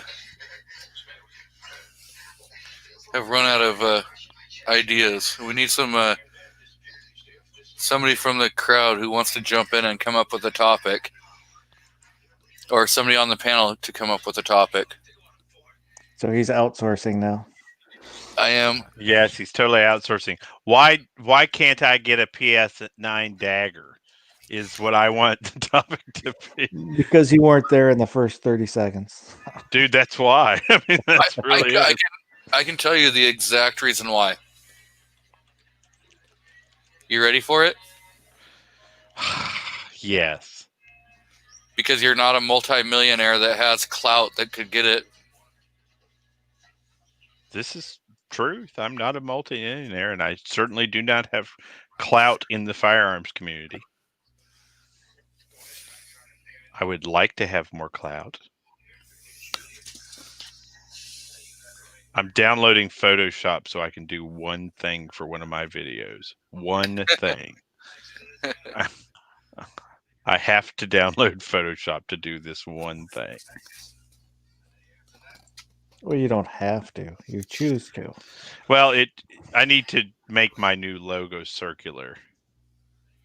Oh, dude, you can't download Photoshop for free? What the heck?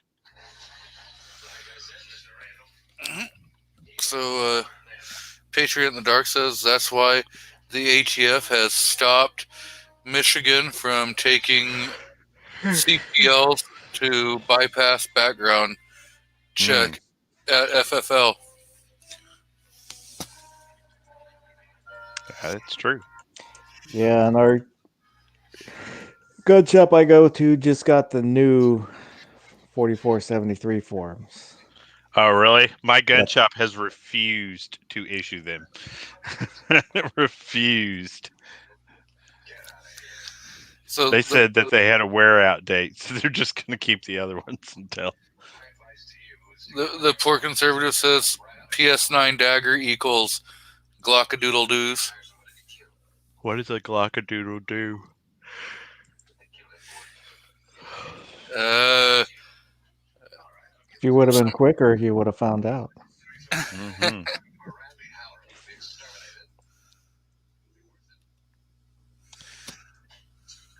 Because gun loving says because I'm standing in line waiting on ammo. Dude, I'm telling you, I'm not even embellishing. At 8 a.m. tomorrow, I will be sitting out in front of Academy Sports in a lawn chair with coffee and probably a bacon, egg, and cheese sandwich.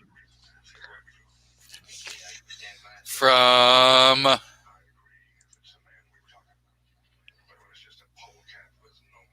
Bojangles? No, we have a little mom and pop place that opens at the crack of dawn over here that makes a quality bacon, egg, and cheese sandwich. Yeah. I mean, like, really good. It's magical. We have a little store close to my work that does a sausage, egg, and cheese McMuffin. Yeah. And that cheese, there is so much cheese on there. It's like just all gooey. So when you bite into it, it just like the cheese runs. It's so melted. It's friggin' delicious. Yeah. And they don't skimp on the cheese. You know what we need so bad here right now? A Voodoo Donuts? No, Voodoo Donuts, in my opinion, are not that good. I They're have to go. hipster donuts. They're hipster donuts. I have to go to two places to get the donuts I want. I go to Krispy Kreme to get my glazed donuts, and then I go to Dunkin' Donuts to get my blueberry donuts. See, I just go to one. I go to one donut shop, and like when I lived back in Washington, there was a really good place in Cashmere. There's the Cashmere Bakery. They had the best donuts you could ever get. I mean, yeah, every one of them. Their bear claws, or their apple fritters. Oh my God, were so delicious. And then down here we have a place that's called Henry's Donuts. It's another local donut shop. And they have a pretty good selection of donuts. And you have to be there like at the butt crack of dawn if you want to get their homemade donut rolls. And those things are so friggin' like light and airy. Mm. you'll eat the whole entire bag and not realize. Yeah. There's a Chinese buffet in Lacey that they had these little donuts, little round donuts that were probably some of the best donuts I've ever had. They melt in your mouth.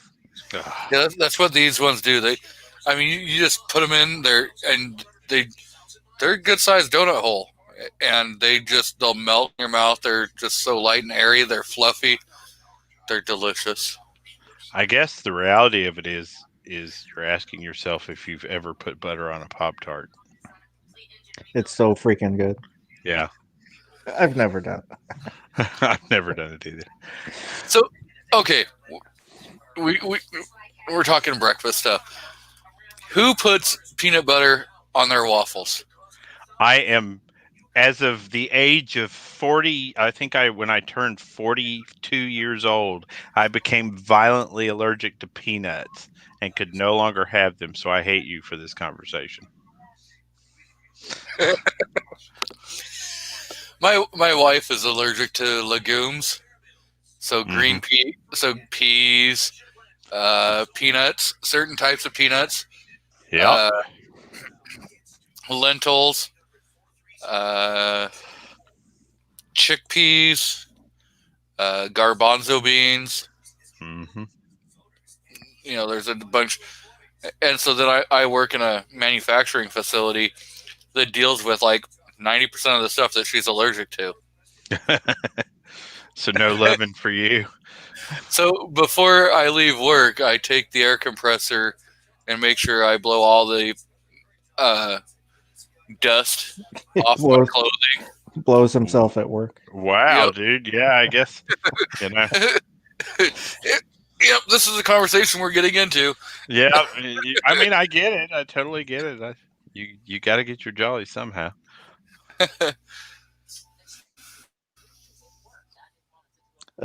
Patriots describing crepes. Oh, I do love crepes.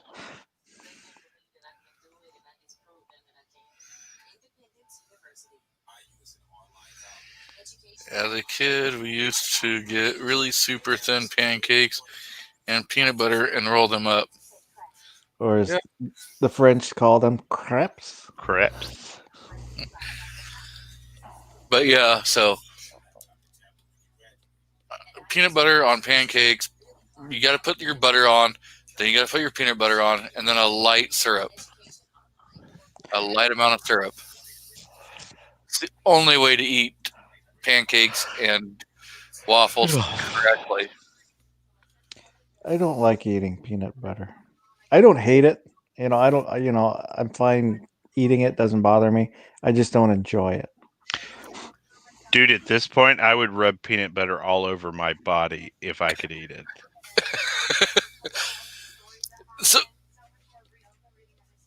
So my wife never knew that Reese's made a peanut butter. And so I got her to try it.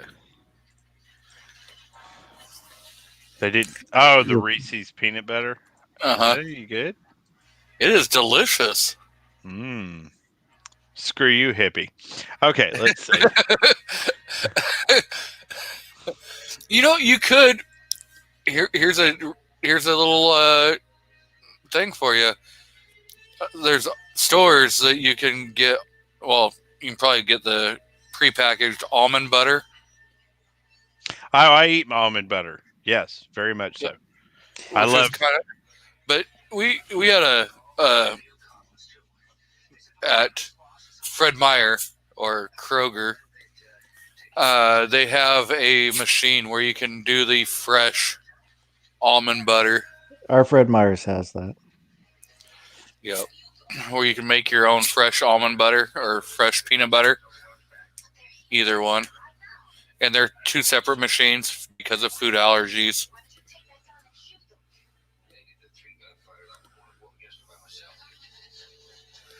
Fiend Dog says all mushrooms are edible once. There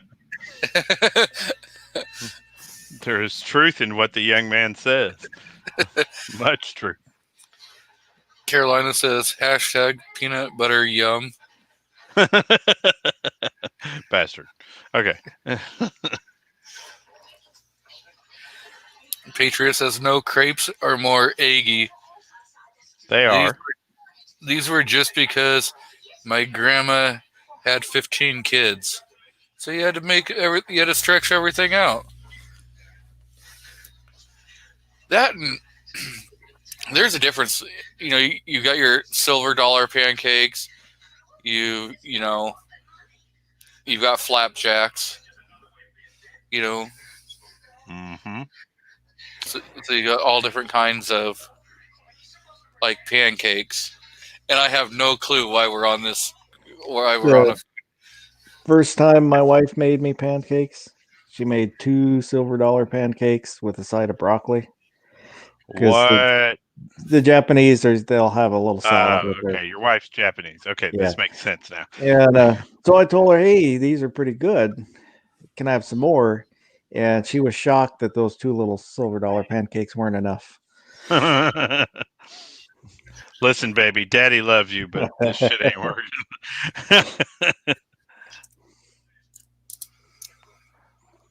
So I really do like my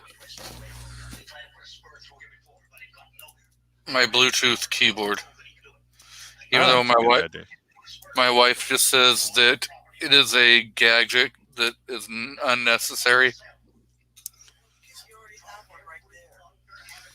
because there's a keyboard on the computer. She says. Keyboard sitting on top of the keyboard. But a Bluetooth keyboard and a Bluetooth mouse are new little gadgets, according to the wife, that I got for the. And Samoan pancakes are awesome. They're I deep have heard fried. that. They're Yes, deep fried pancakes. I have definitely heard Oh that. lordy, my auntie used to make them.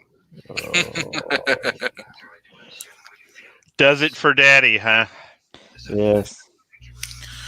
So, Patriot in the Dark says, I can't wait to see the description of this live stream. Well, that's going to be difficult.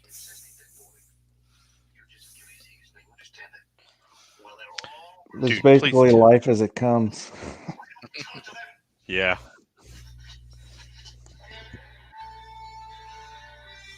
How do I load stickers? Damn it. Stickers. Yeah. My stickers. I guess I need to save a sticker. Dude, I'm working on 12 things at once here. It's insane. It's fun, though. Trying to do some video editing while trying to be on a live stream. Yeah, it's probably not a good idea. I just want to save this sticker because, if you don't, then you lose it forever. Well, not really. You just have to go refine it again. I don't want to redo the sticker. Carolina is out in the chat, but he has a link to join if he so decides. He's afraid. Let's be real for a minute. Cracker Barrel adding alcohol to their menu. Can't wait to have a margarita with my pancakes. So my wife was reading a deal that Taco Bell in Canada, not in the United States, well, Taco Bell is introducing a grilled cheesy, like chalupa. It's going to be in the United States and in Canada. But they're also introducing a Taco Bell wine. Made from grapes? Jalapenos. It's going to be they're going to call it Jalapeno Noir. I've heard worse. Ass blaster wine. So you're gonna go to Taco Bell and you're gonna get the explosive diarrhea from their food. And you're gonna drink their wine. So yeah, that's gonna be ooh. Yep. Oh, that's insane. It might be worth a trip to Canada. Just saying. At least one of us isn't too far from the Canadian border. I haven't been up there since before I met my wife. We used to, whenever I was up at Port Clinton, there was a ferry that you could take across the river or across, like, out in the middle of the lake. And there was a part of that was Canada. And you could get cheap liquor there, but you had to bring your own cigarettes because the cigarettes were so expensive. Yeah. Fiend Dog says, I'll just stick with my MD 2020. Do they still make it? Oh, yeah. Yeah, they still, and you can still find Night Train. Malt liquor was popular when I was younger. I don't see it much anymore. Well, I guess I did go to Canada in 2000. God, what was that? I went up for a tournament. Somewhere around 2000. The Poor Conservative says that he's 145 miles to Windsor.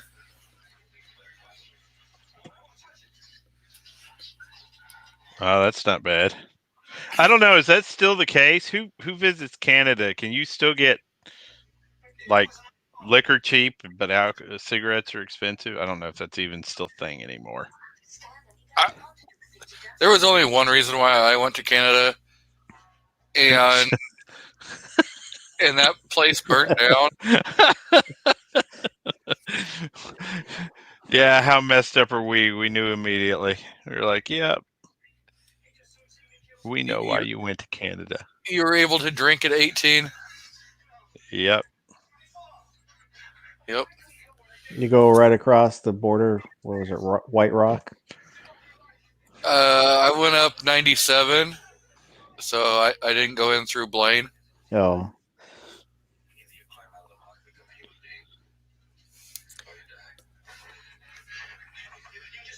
But I'm pretty sure anyone else has been there. There's only really one reason why you go to that town. And it was in Penticton, British Columbia. The dudes there are especially hot. Nope, because you had Miss Nude Canada. Yeah, I know, dude. Yep. That Fiend Dog says 353 to Niagara Falls. Oh.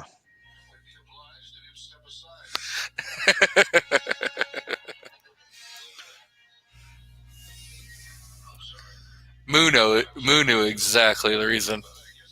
Yes, he did.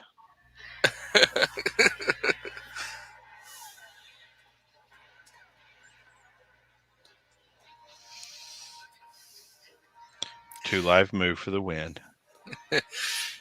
And Patriot says, now I've met 2 Lutheran girls in London, Ontario. Lithuanian. Oh, sorry. Hey, Yeah. I might be blind too. What did he really say? Lithuanian. Oh, wait, Could be the same. I mean, they were Lutheran. Yeah, you can hear the wife in the background. Yep. Oh, man. Patriot says, yeah, there's a big difference. There's a big difference. Oh, Are you- man. Are you sure? Have you ever met Lithuanian Lutheran women? I probably met every kind of woman that's ever existed in my service career. Who knows?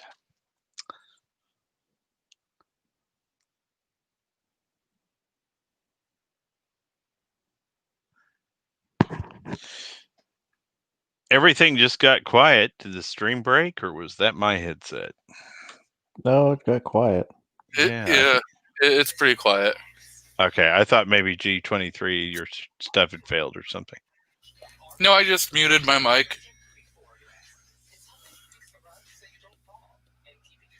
I have an inline mute, and I accidentally hit it. Gotcha. It's like, man. All right, how do I use this sticker?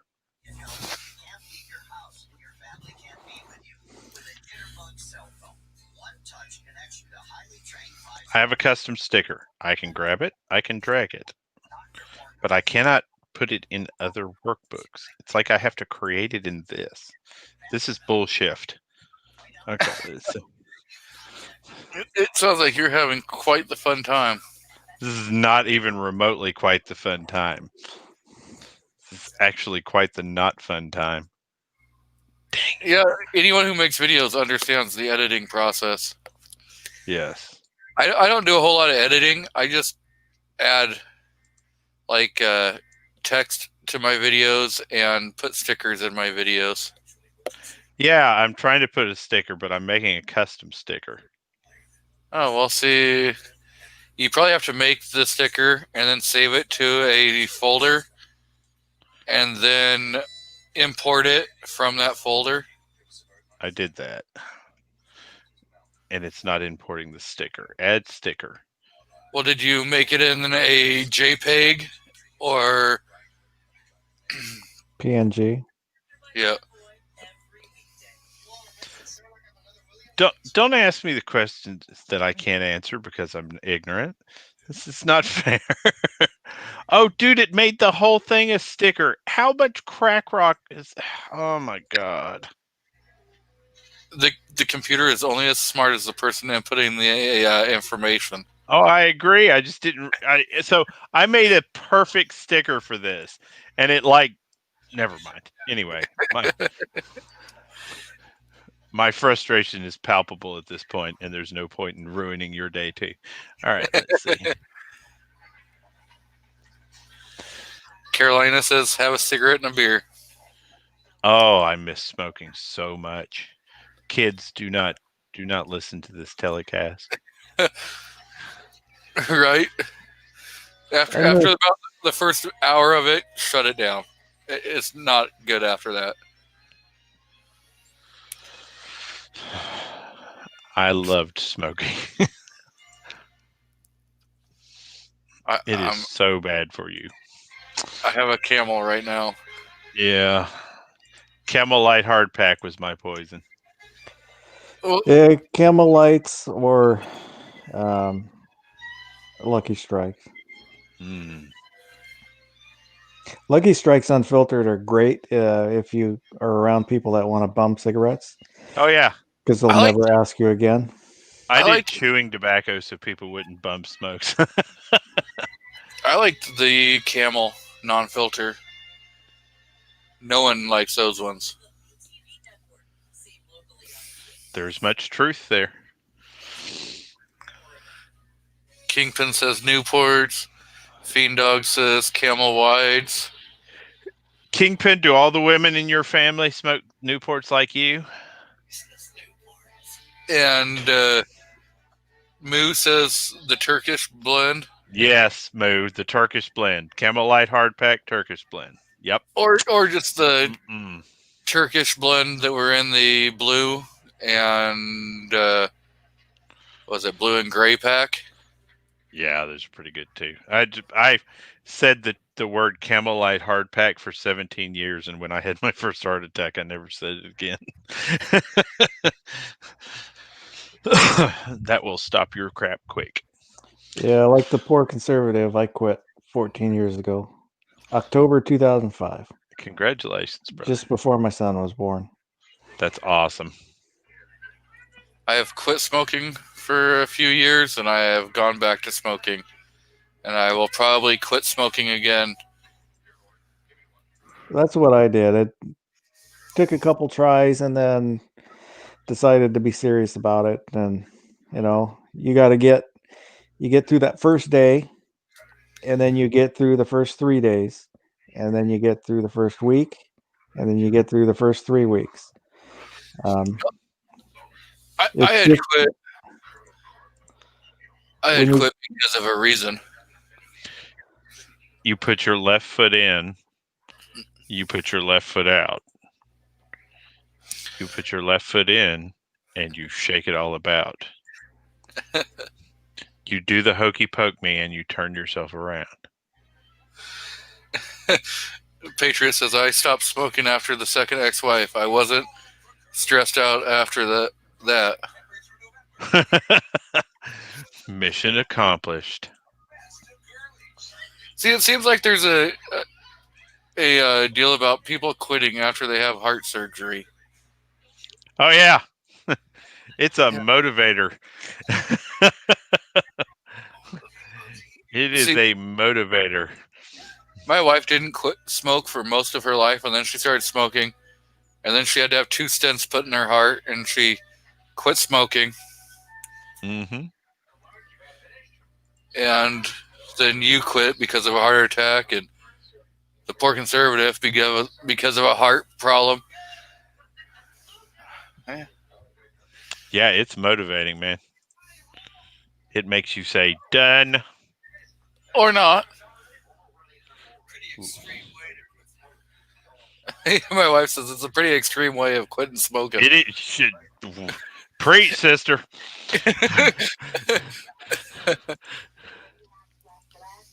But it works. It works. So, did anyone else see that Olight is coming out with more new flashlights? Dude, I sent Olight like $750 in the last 2 months. One of my tactical lights on my rifle burned out, and I thought I'd give the Olight tactical rifle a try, or the light a try, and then I liked that one so much that the Odin that I bought another one, and then I bought another one, and now all my tactical lights on all my rifles are Olight. The poor conservative says, my wife got 2 stents and still smokes, but she's Polish. Go figure. You said it.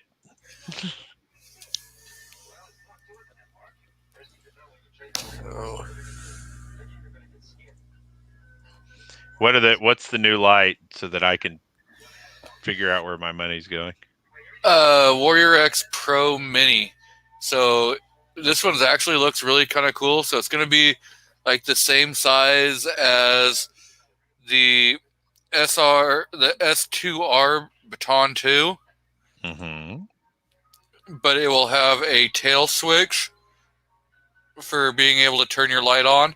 Plus, it will have the button to be able to. And if you hold the tail switch down and you press the button, you can turn it into tactical mode.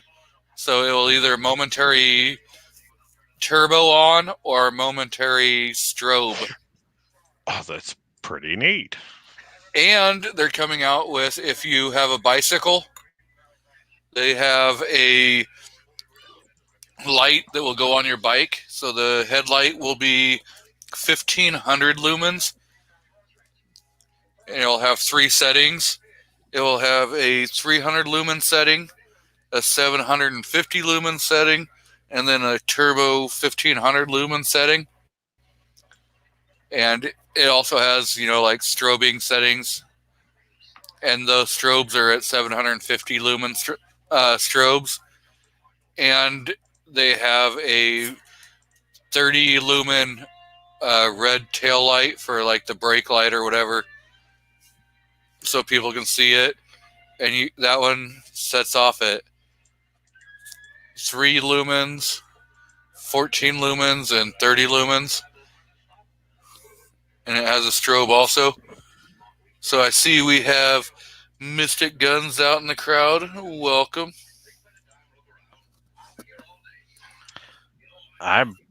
That's pretty cool. I like it. And they're both rechargeable.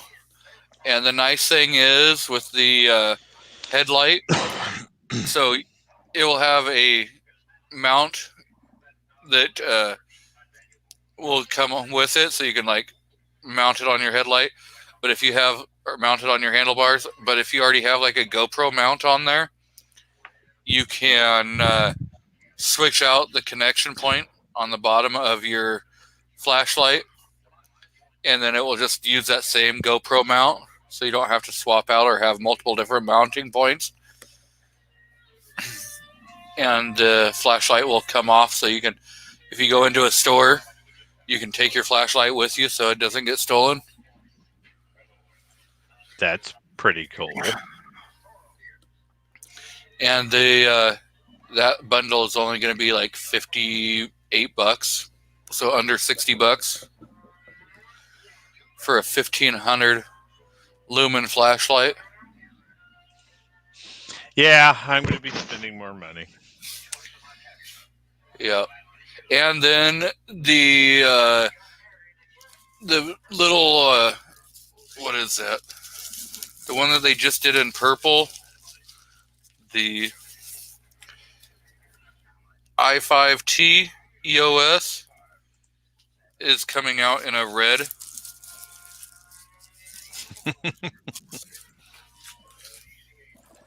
So Yeah, they figured out how to make a butt ton of money off of us. That is for sure.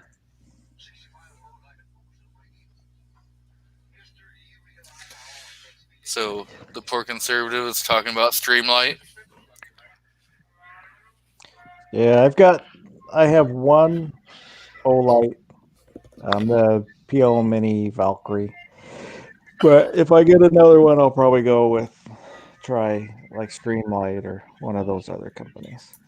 See, I did it when they did their last bundle, and you got the S1R Baton 2 in a orange and black, and then you got the purple i5, and then it came with the i1R2. So 2 out of the 3 flashlights that you got were rechargeable. That's pretty So- cool. With LED flashlights, just standard flashlights, not the weapons lights and stuff. I don't like all the extra garbage. I want on and off. I don't want flashy. I don't want different settings. I just want on and off. But you cannot get any that just do on and off. Well, that little S1R that I have, like, I have it set so when I turn it on, it comes on to the high setting, so the 1000 lumen setting, and then I just turn it back off. I don't use any of the other settings, the low or medium. It's just straight high, and I can turn it on and off.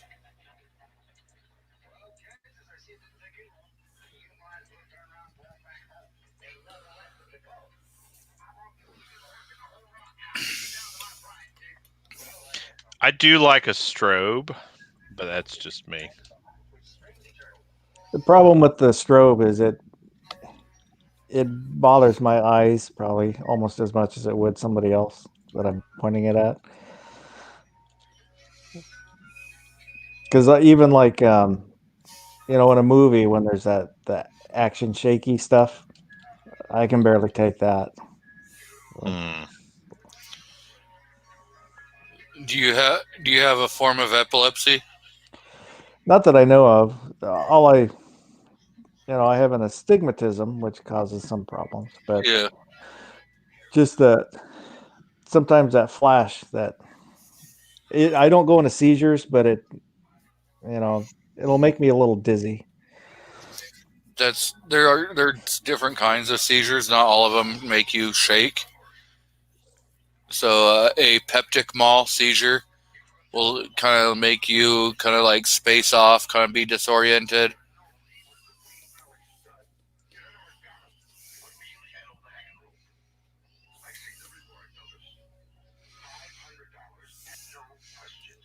So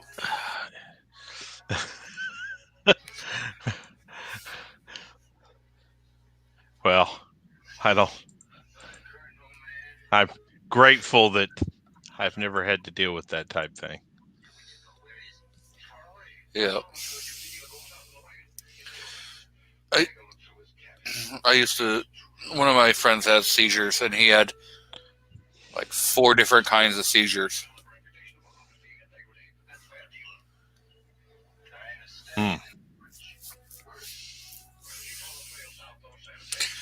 I see we got the armed ape out there. Hopefully everyone watched his last video. That was good. friggin' hilarious. I was laughing my ass off. Even if he's not trying to be funny, he's still funny. Especially when he was talking about that, he had to serve his debt to society.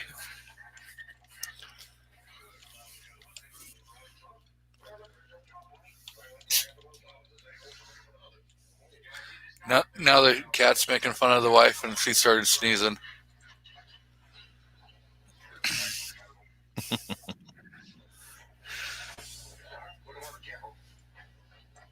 So do we have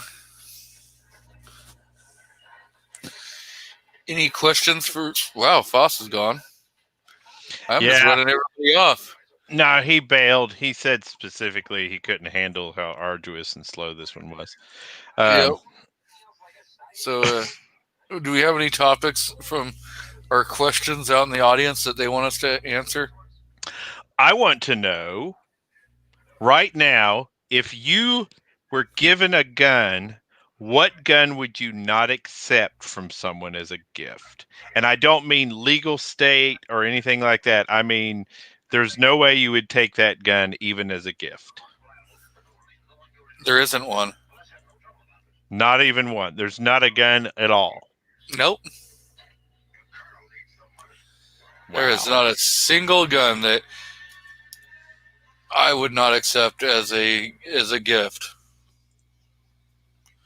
If somebody wanted to give me a machine gun, I'd be happy with that.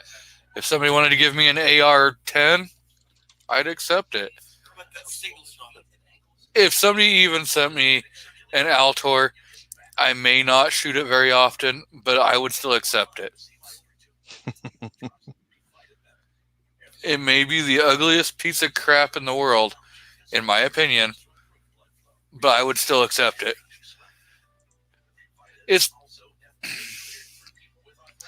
because you also have to think is you may not like certain brands or certain styles of firearms and stuff, but you got to think about the person who's giving it to you. Right. They are out of the kindness of their heart are trying to bestow on you a gift.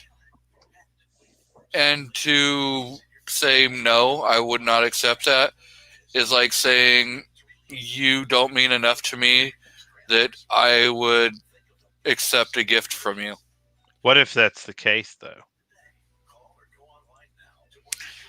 If I don't like somebody, they're gonna know I do not like them.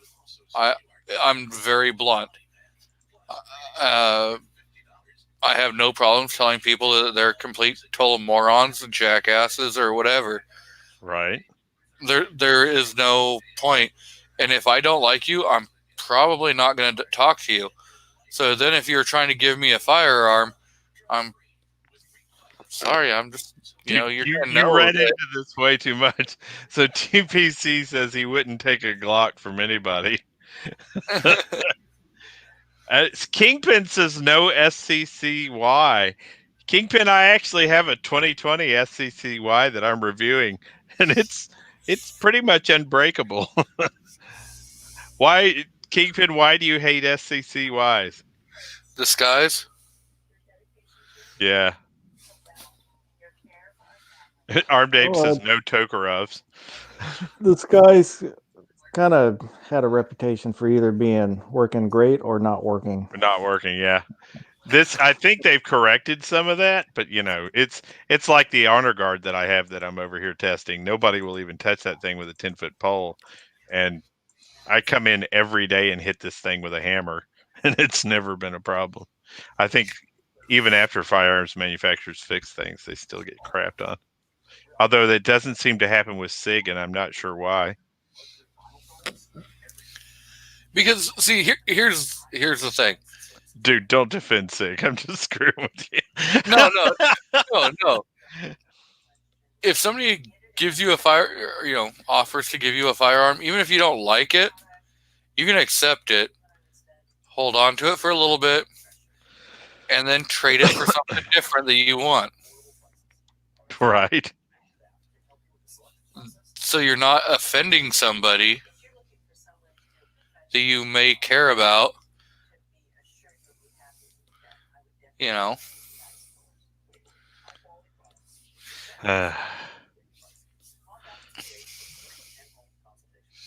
It's like I'm not an AR guy.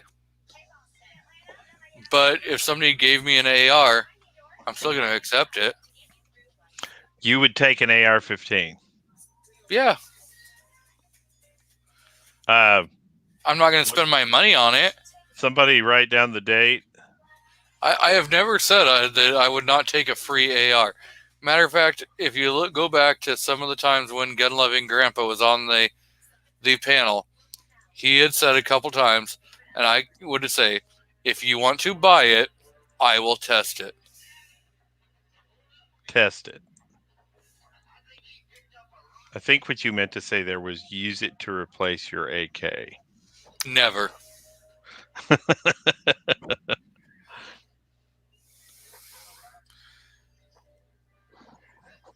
Trying to replace my AK would be like trying to replace my wife. Just not going to happen. Yeah, I wouldn't expect you to replace your wife. That's how a man gets murdered. Well, he is feeding her peanut butter when she's allergic to peanut to butter. legumes, yeah. Sounds like a plan to me. Ladies and gentlemen, I present to you the plot.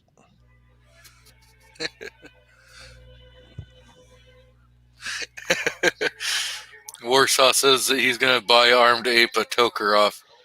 Oh yeah, that's love right there. What's the hate on the Tokarevs? I've never had a Tokarev that wouldn't work. Jeez. Maybe I've just been, I tell people crap on my video about the MC1. I've never had a Mossberg that would run that wasn't a shotgun. Mystic says that she is willing to take any gun as long as you take stop. That sounds like a good deal. Does he do windows? No. Well, never mind. He will spit soda on windows after he swallows a fly. Pansy. You got to take that fly. Oh no, he said it last night in Gary's chat. After he said that he wanted to choke the chicken.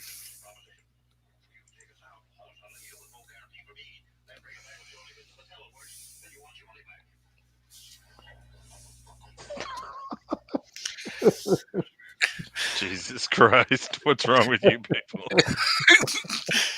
What? I was laughing at the poor conservative. Yeah, I know. Yeah. Smack my God almighty. Oh my God, no.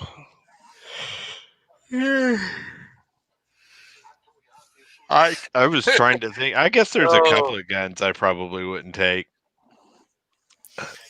There I you wouldn't go. take any. There's just about not a single Kyber pass gun that I would take. Ozzy says, bark at the moon. Mm-hmm.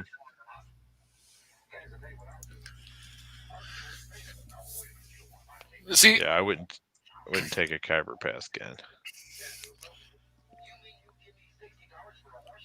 if I had no worries on money, I would buy one gun ever made. From the very first gun to the very last gun before I died. I would buy one of every single thing. Every manufacturer, one of each. because that's just how 2A I am. I would want to have every single one, and then when I pass, just turn it into a museum. Let friggin' people look at them and shoot them. Isn't that what the NRA museum is? Yeah, but it's more impressive when it comes from a private collection. It's true. What is that? That's the Buffalo Cody Wild West Museum that used to have that massive collection of firearms. I don't even know if it's still open. They probably turned it into a shrine to. I'm not going to say that.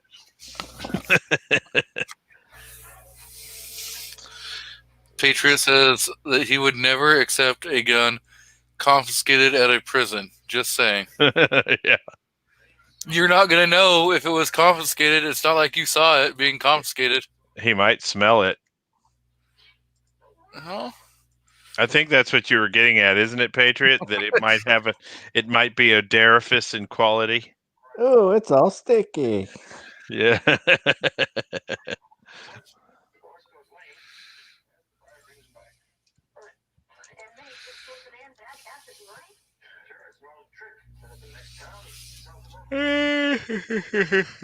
Oh.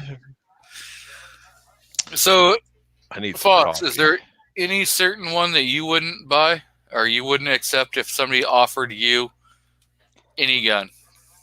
Honestly, it would depend on who's offering it. If it's a friend, then I would accept it because they were kind enough to give it to me. If it's somebody that maybe I don't know real well, or if it's a stranger, then no, I wouldn't. I would politely decline. You'd be afraid that it was an actual hot weapon. No, just I will, don't accept things. There might be some favors that are expected for that. Nah, I don't know. It's not that I don't trust them or I don't. It's just someone I don't know. So I appreciate that they want to give me something, but I just wouldn't take it just because I don't know them. And it's not that I think they're up to something. It's just it's just the way I am.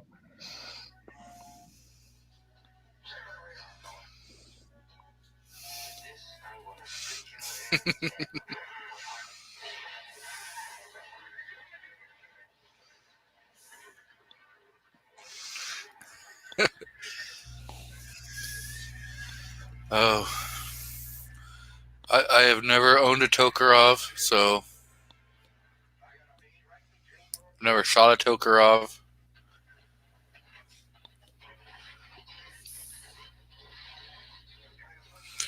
We've got 14 people in the chat. Somebody's got to come up with a question or topic or So something. I've got a question. At the gun shop today, there was an Amscore 20 gauge, something 40, I think. It pump action with a magazine. Yeah. Love him. For $3 something. Yep. Buy it. Well, I can't buy it now. I spent my money. Okay. Yeah, I've got one of the 12 gauges coming because they use that nice that magazine that those Turkish shotguns use is the most reliable thing I've ever owned. I used to run 3-gun with them, and I've got between the Fear and half a dozen other Turkish shotguns now. They just run it. That's a great magazine. Remington should be smacked publicly for the magazine they designed for their pump action shotgun when a Turkish gun company can make one like that. Somebody should man slap somebody at Remington. So Patriot does point out a good thing, and I will agree. I would never accept a pistol from Hillary. I would totally go out and commit a non-violent, non-human affecting felony just to accept a pistol from Hillary Clinton so that it could be caught on film and get her sorry butt in jail.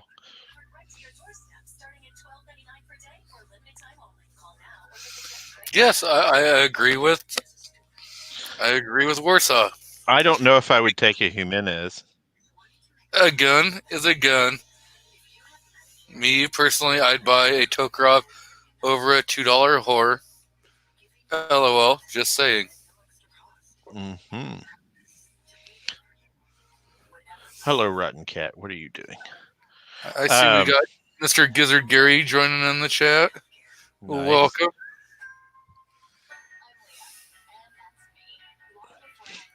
What do you think? Y'all think is the best now that Ruth has died? Oh God, Walter. So I think that the best caliber / firearm combination is the, and God help me all, I'm going to go to heck for this. I like 45 caliber Glocks.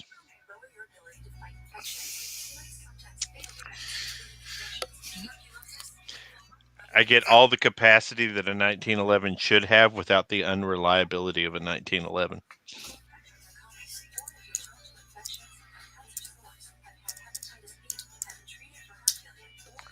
I say 40, but that's because I like 40. 40's a good cartridge. Hashtag 40 cal for life.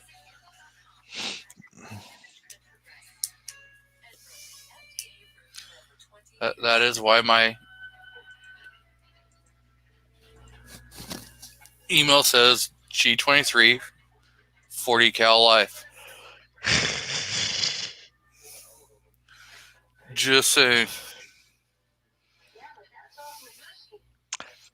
40 cal is a good cartridge. I had a couple when they first became, I don't know, kind of became popular, and the guns didn't last very long. They kind of fell apart. So, Well, that's probably partly because I think a lot of the first ones were 9mm that they tried to upsize rather than designing for the caliber. Yep. I never went back after that. I never bought another 9mm or another 40 after that.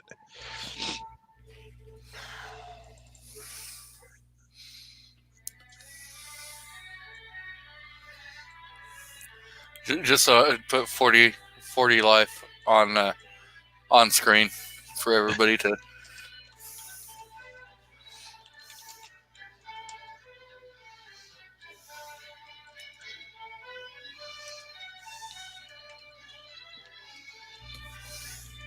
But I also do enjoy 40 Super.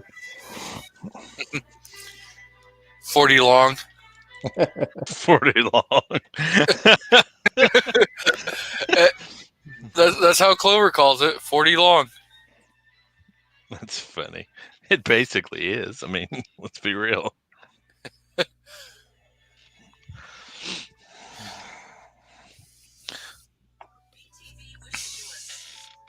I like 10mm. They've just neutered most 10mm that's on the market these days. Mm-hmm. And the poor conservative 40 cal for life.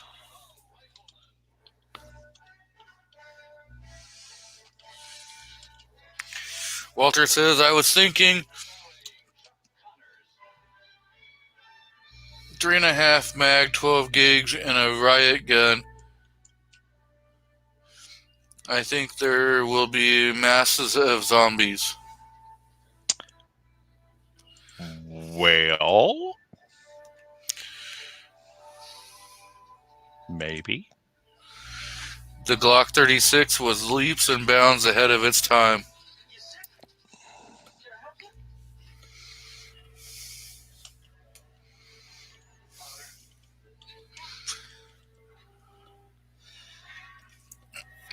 Yeah, I'm not somebody who like sticks to one certain brand. I have some Glocks. I have a Judge. I bought a Sig for the wife.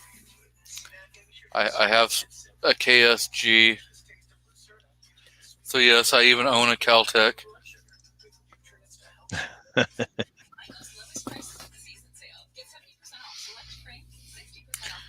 My 40 loads are doing 1320 feet per second with a 155 grain extreme. Pretty happy. Yeah, that is okay.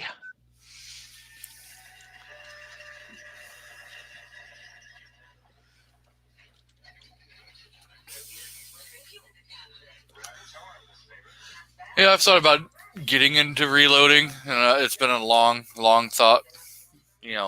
For Well, now's not the time. well, No, this is a terrible time to start. I have been thinking. I have been Worst thinking about. time ever. I have been thinking about it since like 2005. So 15 years of thinking. It's probably going to be another 15 years of thinking before I finally decide that it might be a good thing. But if I was going to do it, it'd just be so I could, customize, rounds for myself. Based upon the firearms that I had. Right.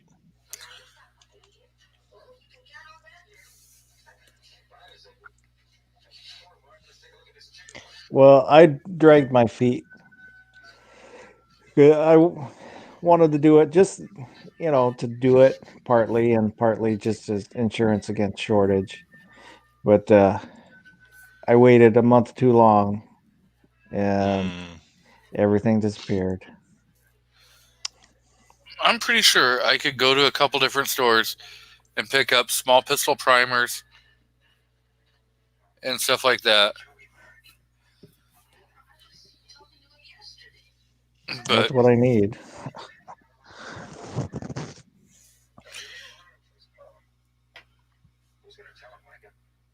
But I don't know. I've just kind of have thought about it.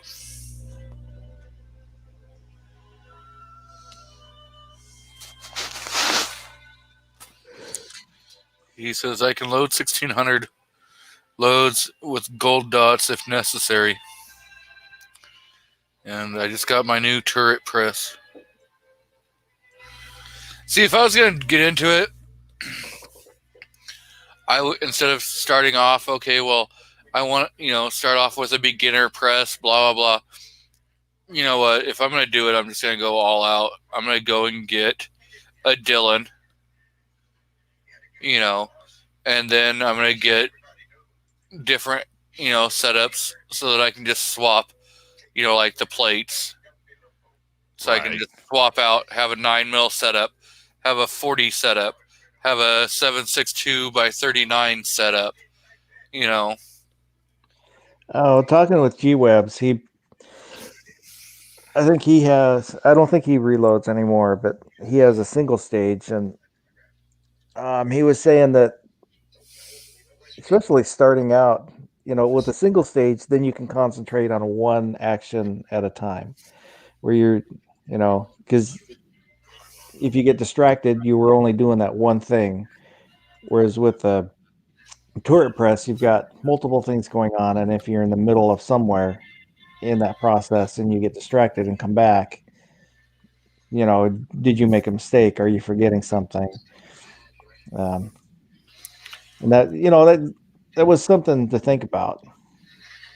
Well, it's kind of like, I have this kind of the same philosophy that like Clover has. If you have your firearm and, say you have your own private range or whatever, and you set your firearm down, you walk out of the room, you come back into the room, you check your firearm.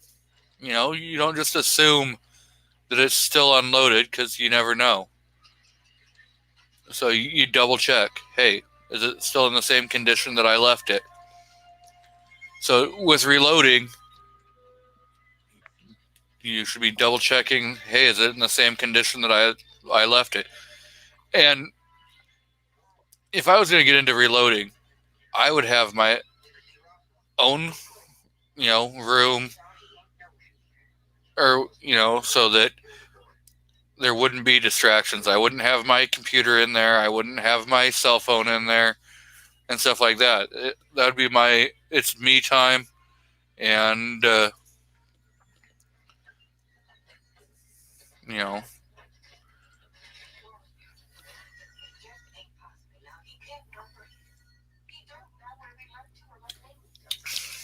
Yeah, I mean, every part of my reloading process is tied to focus and concentration. I mean, literally everything that I do around that. I don't do anything else.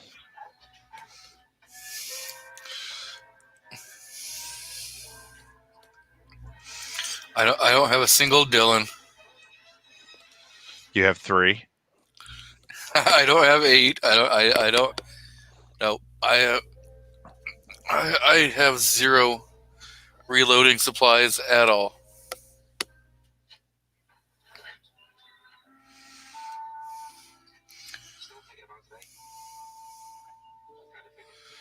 He says they're costing him 16 cents a round.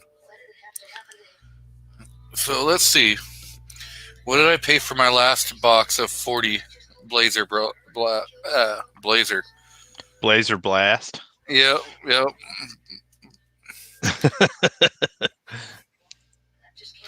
It's not a good day. Dude, I am 26 wore out. cents. 26 cents buying it on the market. That's nice. For 40. And then if you take what I paid for 9 the last time, it was 24 cents a round.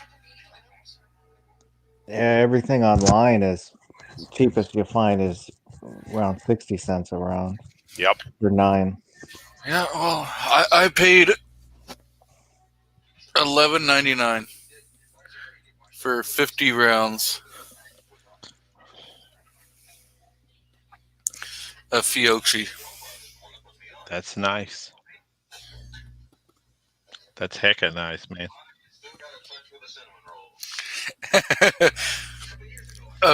Uplift says, if I'm getting into reloading, I'm buying a house for each Dylan and a Dylan for each caliber. To be fair, I have 3 presses and I reload 3 calibers. Yep. Patriot and I are in the I reload magazines. I unload, I actually pop out my own primers, and then I manually pop out primers, and then I manually seat the bullets, but everything else happens in the turret press. Oh, so like if you have a Dylan in the progressive, it has a stage for popping the primer out Uh-huh. and another stage for reseating a new one. Mm-hmm. And then a stage for putting powder in. Mm-hmm. And then a stage for setting the bullet. And then crimping it. Mm-hmm. You know, so it has like multiple different stages. You've clearly never reloaded. Exactly. The first time you get a squib down the barrel because your press failed to put powder in it, you'll get a little more OCD about the process. But but the Dylan has like the sound. It will tell you. Dude, I'm telling you, something will fail. So it is some part of your press at some point is going to fail, and you'll end up with either a dangerous or a completely non-effective load. And sometimes that's the same thing. But you're supposed to be checking. Right. Every so often. You're supposed to be pulling them out, measuring your powder, making sure that everything is still staying, correct. Making sure that your bullet is being seated properly in the case. Yep. You're supposed to be doing all this. So I check every round. So if you're not gonna do that, then why reload at all? And why not just go buy your ammo and not waste your money on everything else? Again, I check every round. Well, yeah, I'm saying for other people. Yeah, they should totally do that too. It's a lot safer. Mm-hmm.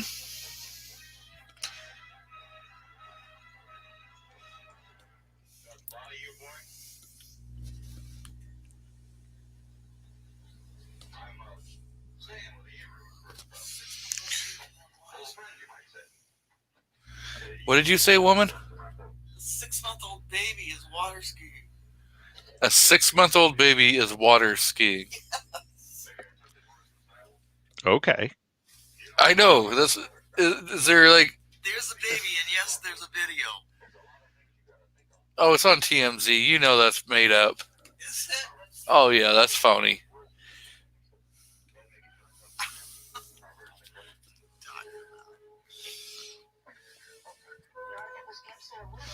TPC says he also has extra turrets for 44 and 300. Yes, I agree, sir. The only thing I do not turret reload is 303 British. I hand load my 303 British.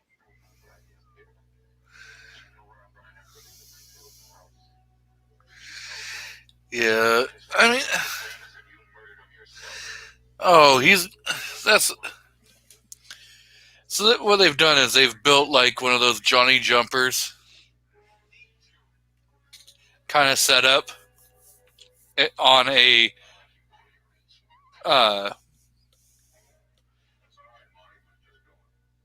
like a wakeboard or whatever for towing behind your boat, and they have the baby strapped in that, and they're calling it that it's surfing, it's water skiing. Does anybody know who Rob McNeely is? No. He says he's creating a open source community driven crypto payment network for the firearms industry. Never even heard of this guy. He just sent me a Facebook request. Okay.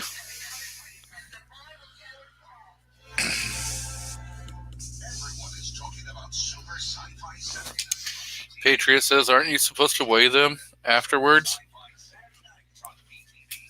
I can't remember the last time I actually weighed a cartridge because I look at the powder. I look, you know what I mean? there's no surprises for me as they come around the turn. Even when you're using a progressive, you know, you still look in. Well, I guess by this point I feel pretty comfortable being able to eyeball the amount of powder that's in the cartridge.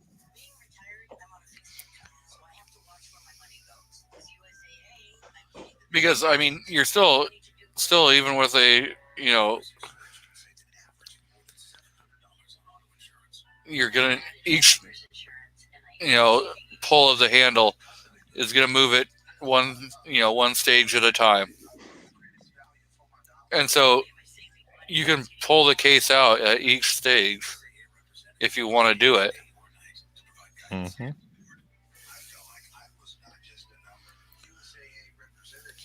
BOCD.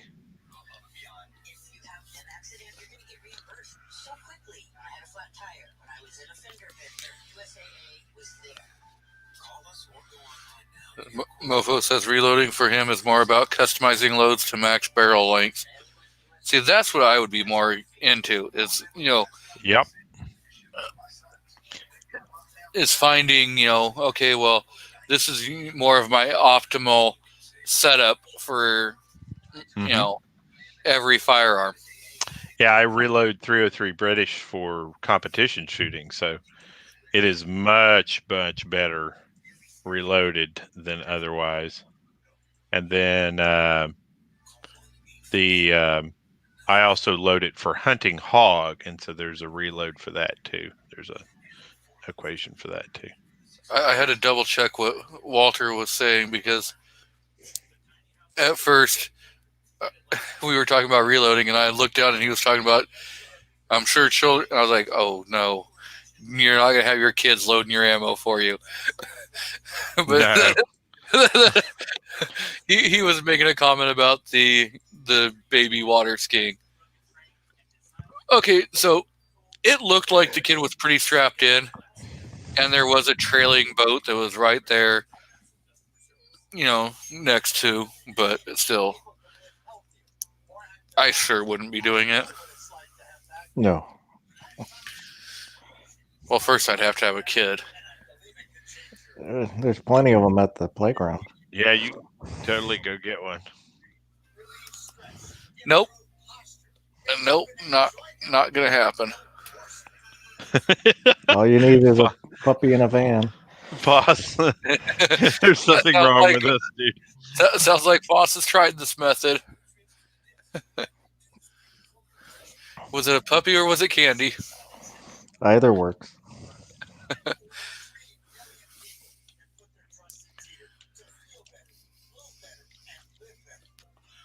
I saw one of the memes online, and it was one of the white vans, and it said "How to kidnap me," and it said "free ammo." Free Right ammo. Yeah. Yeah, that would probably.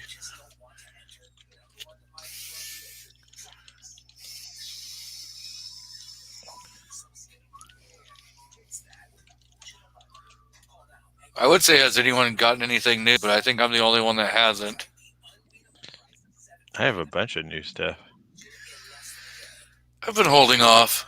I haven't really seen anything that says I need to be in your collection right now. Right. I actually just uploaded a video on a brand new thing. I haven't got a notification about it. That's because you ignore me. I've already uploaded it to YouTube, full30.com, and Facebook, and you're still ignoring me. You did. It came out 13 minutes ago. Yes. The M&P Shield 2.0 EZ 9mm. Yep. I figured I'd put my call on it. I think the Hungry Handgunner was going to be live. Yeah. I think that starts here in a few minutes.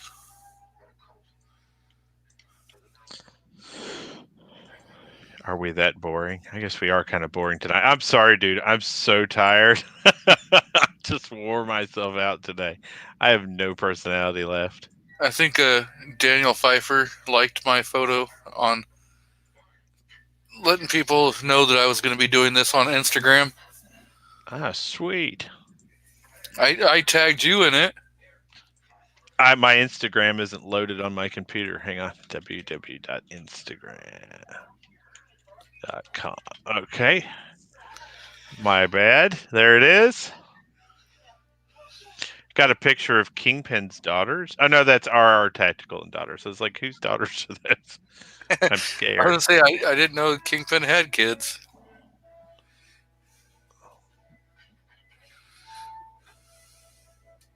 There it is. I've now liked it. I don't even know how many Instagram followers I have. I guess I had to upload something here.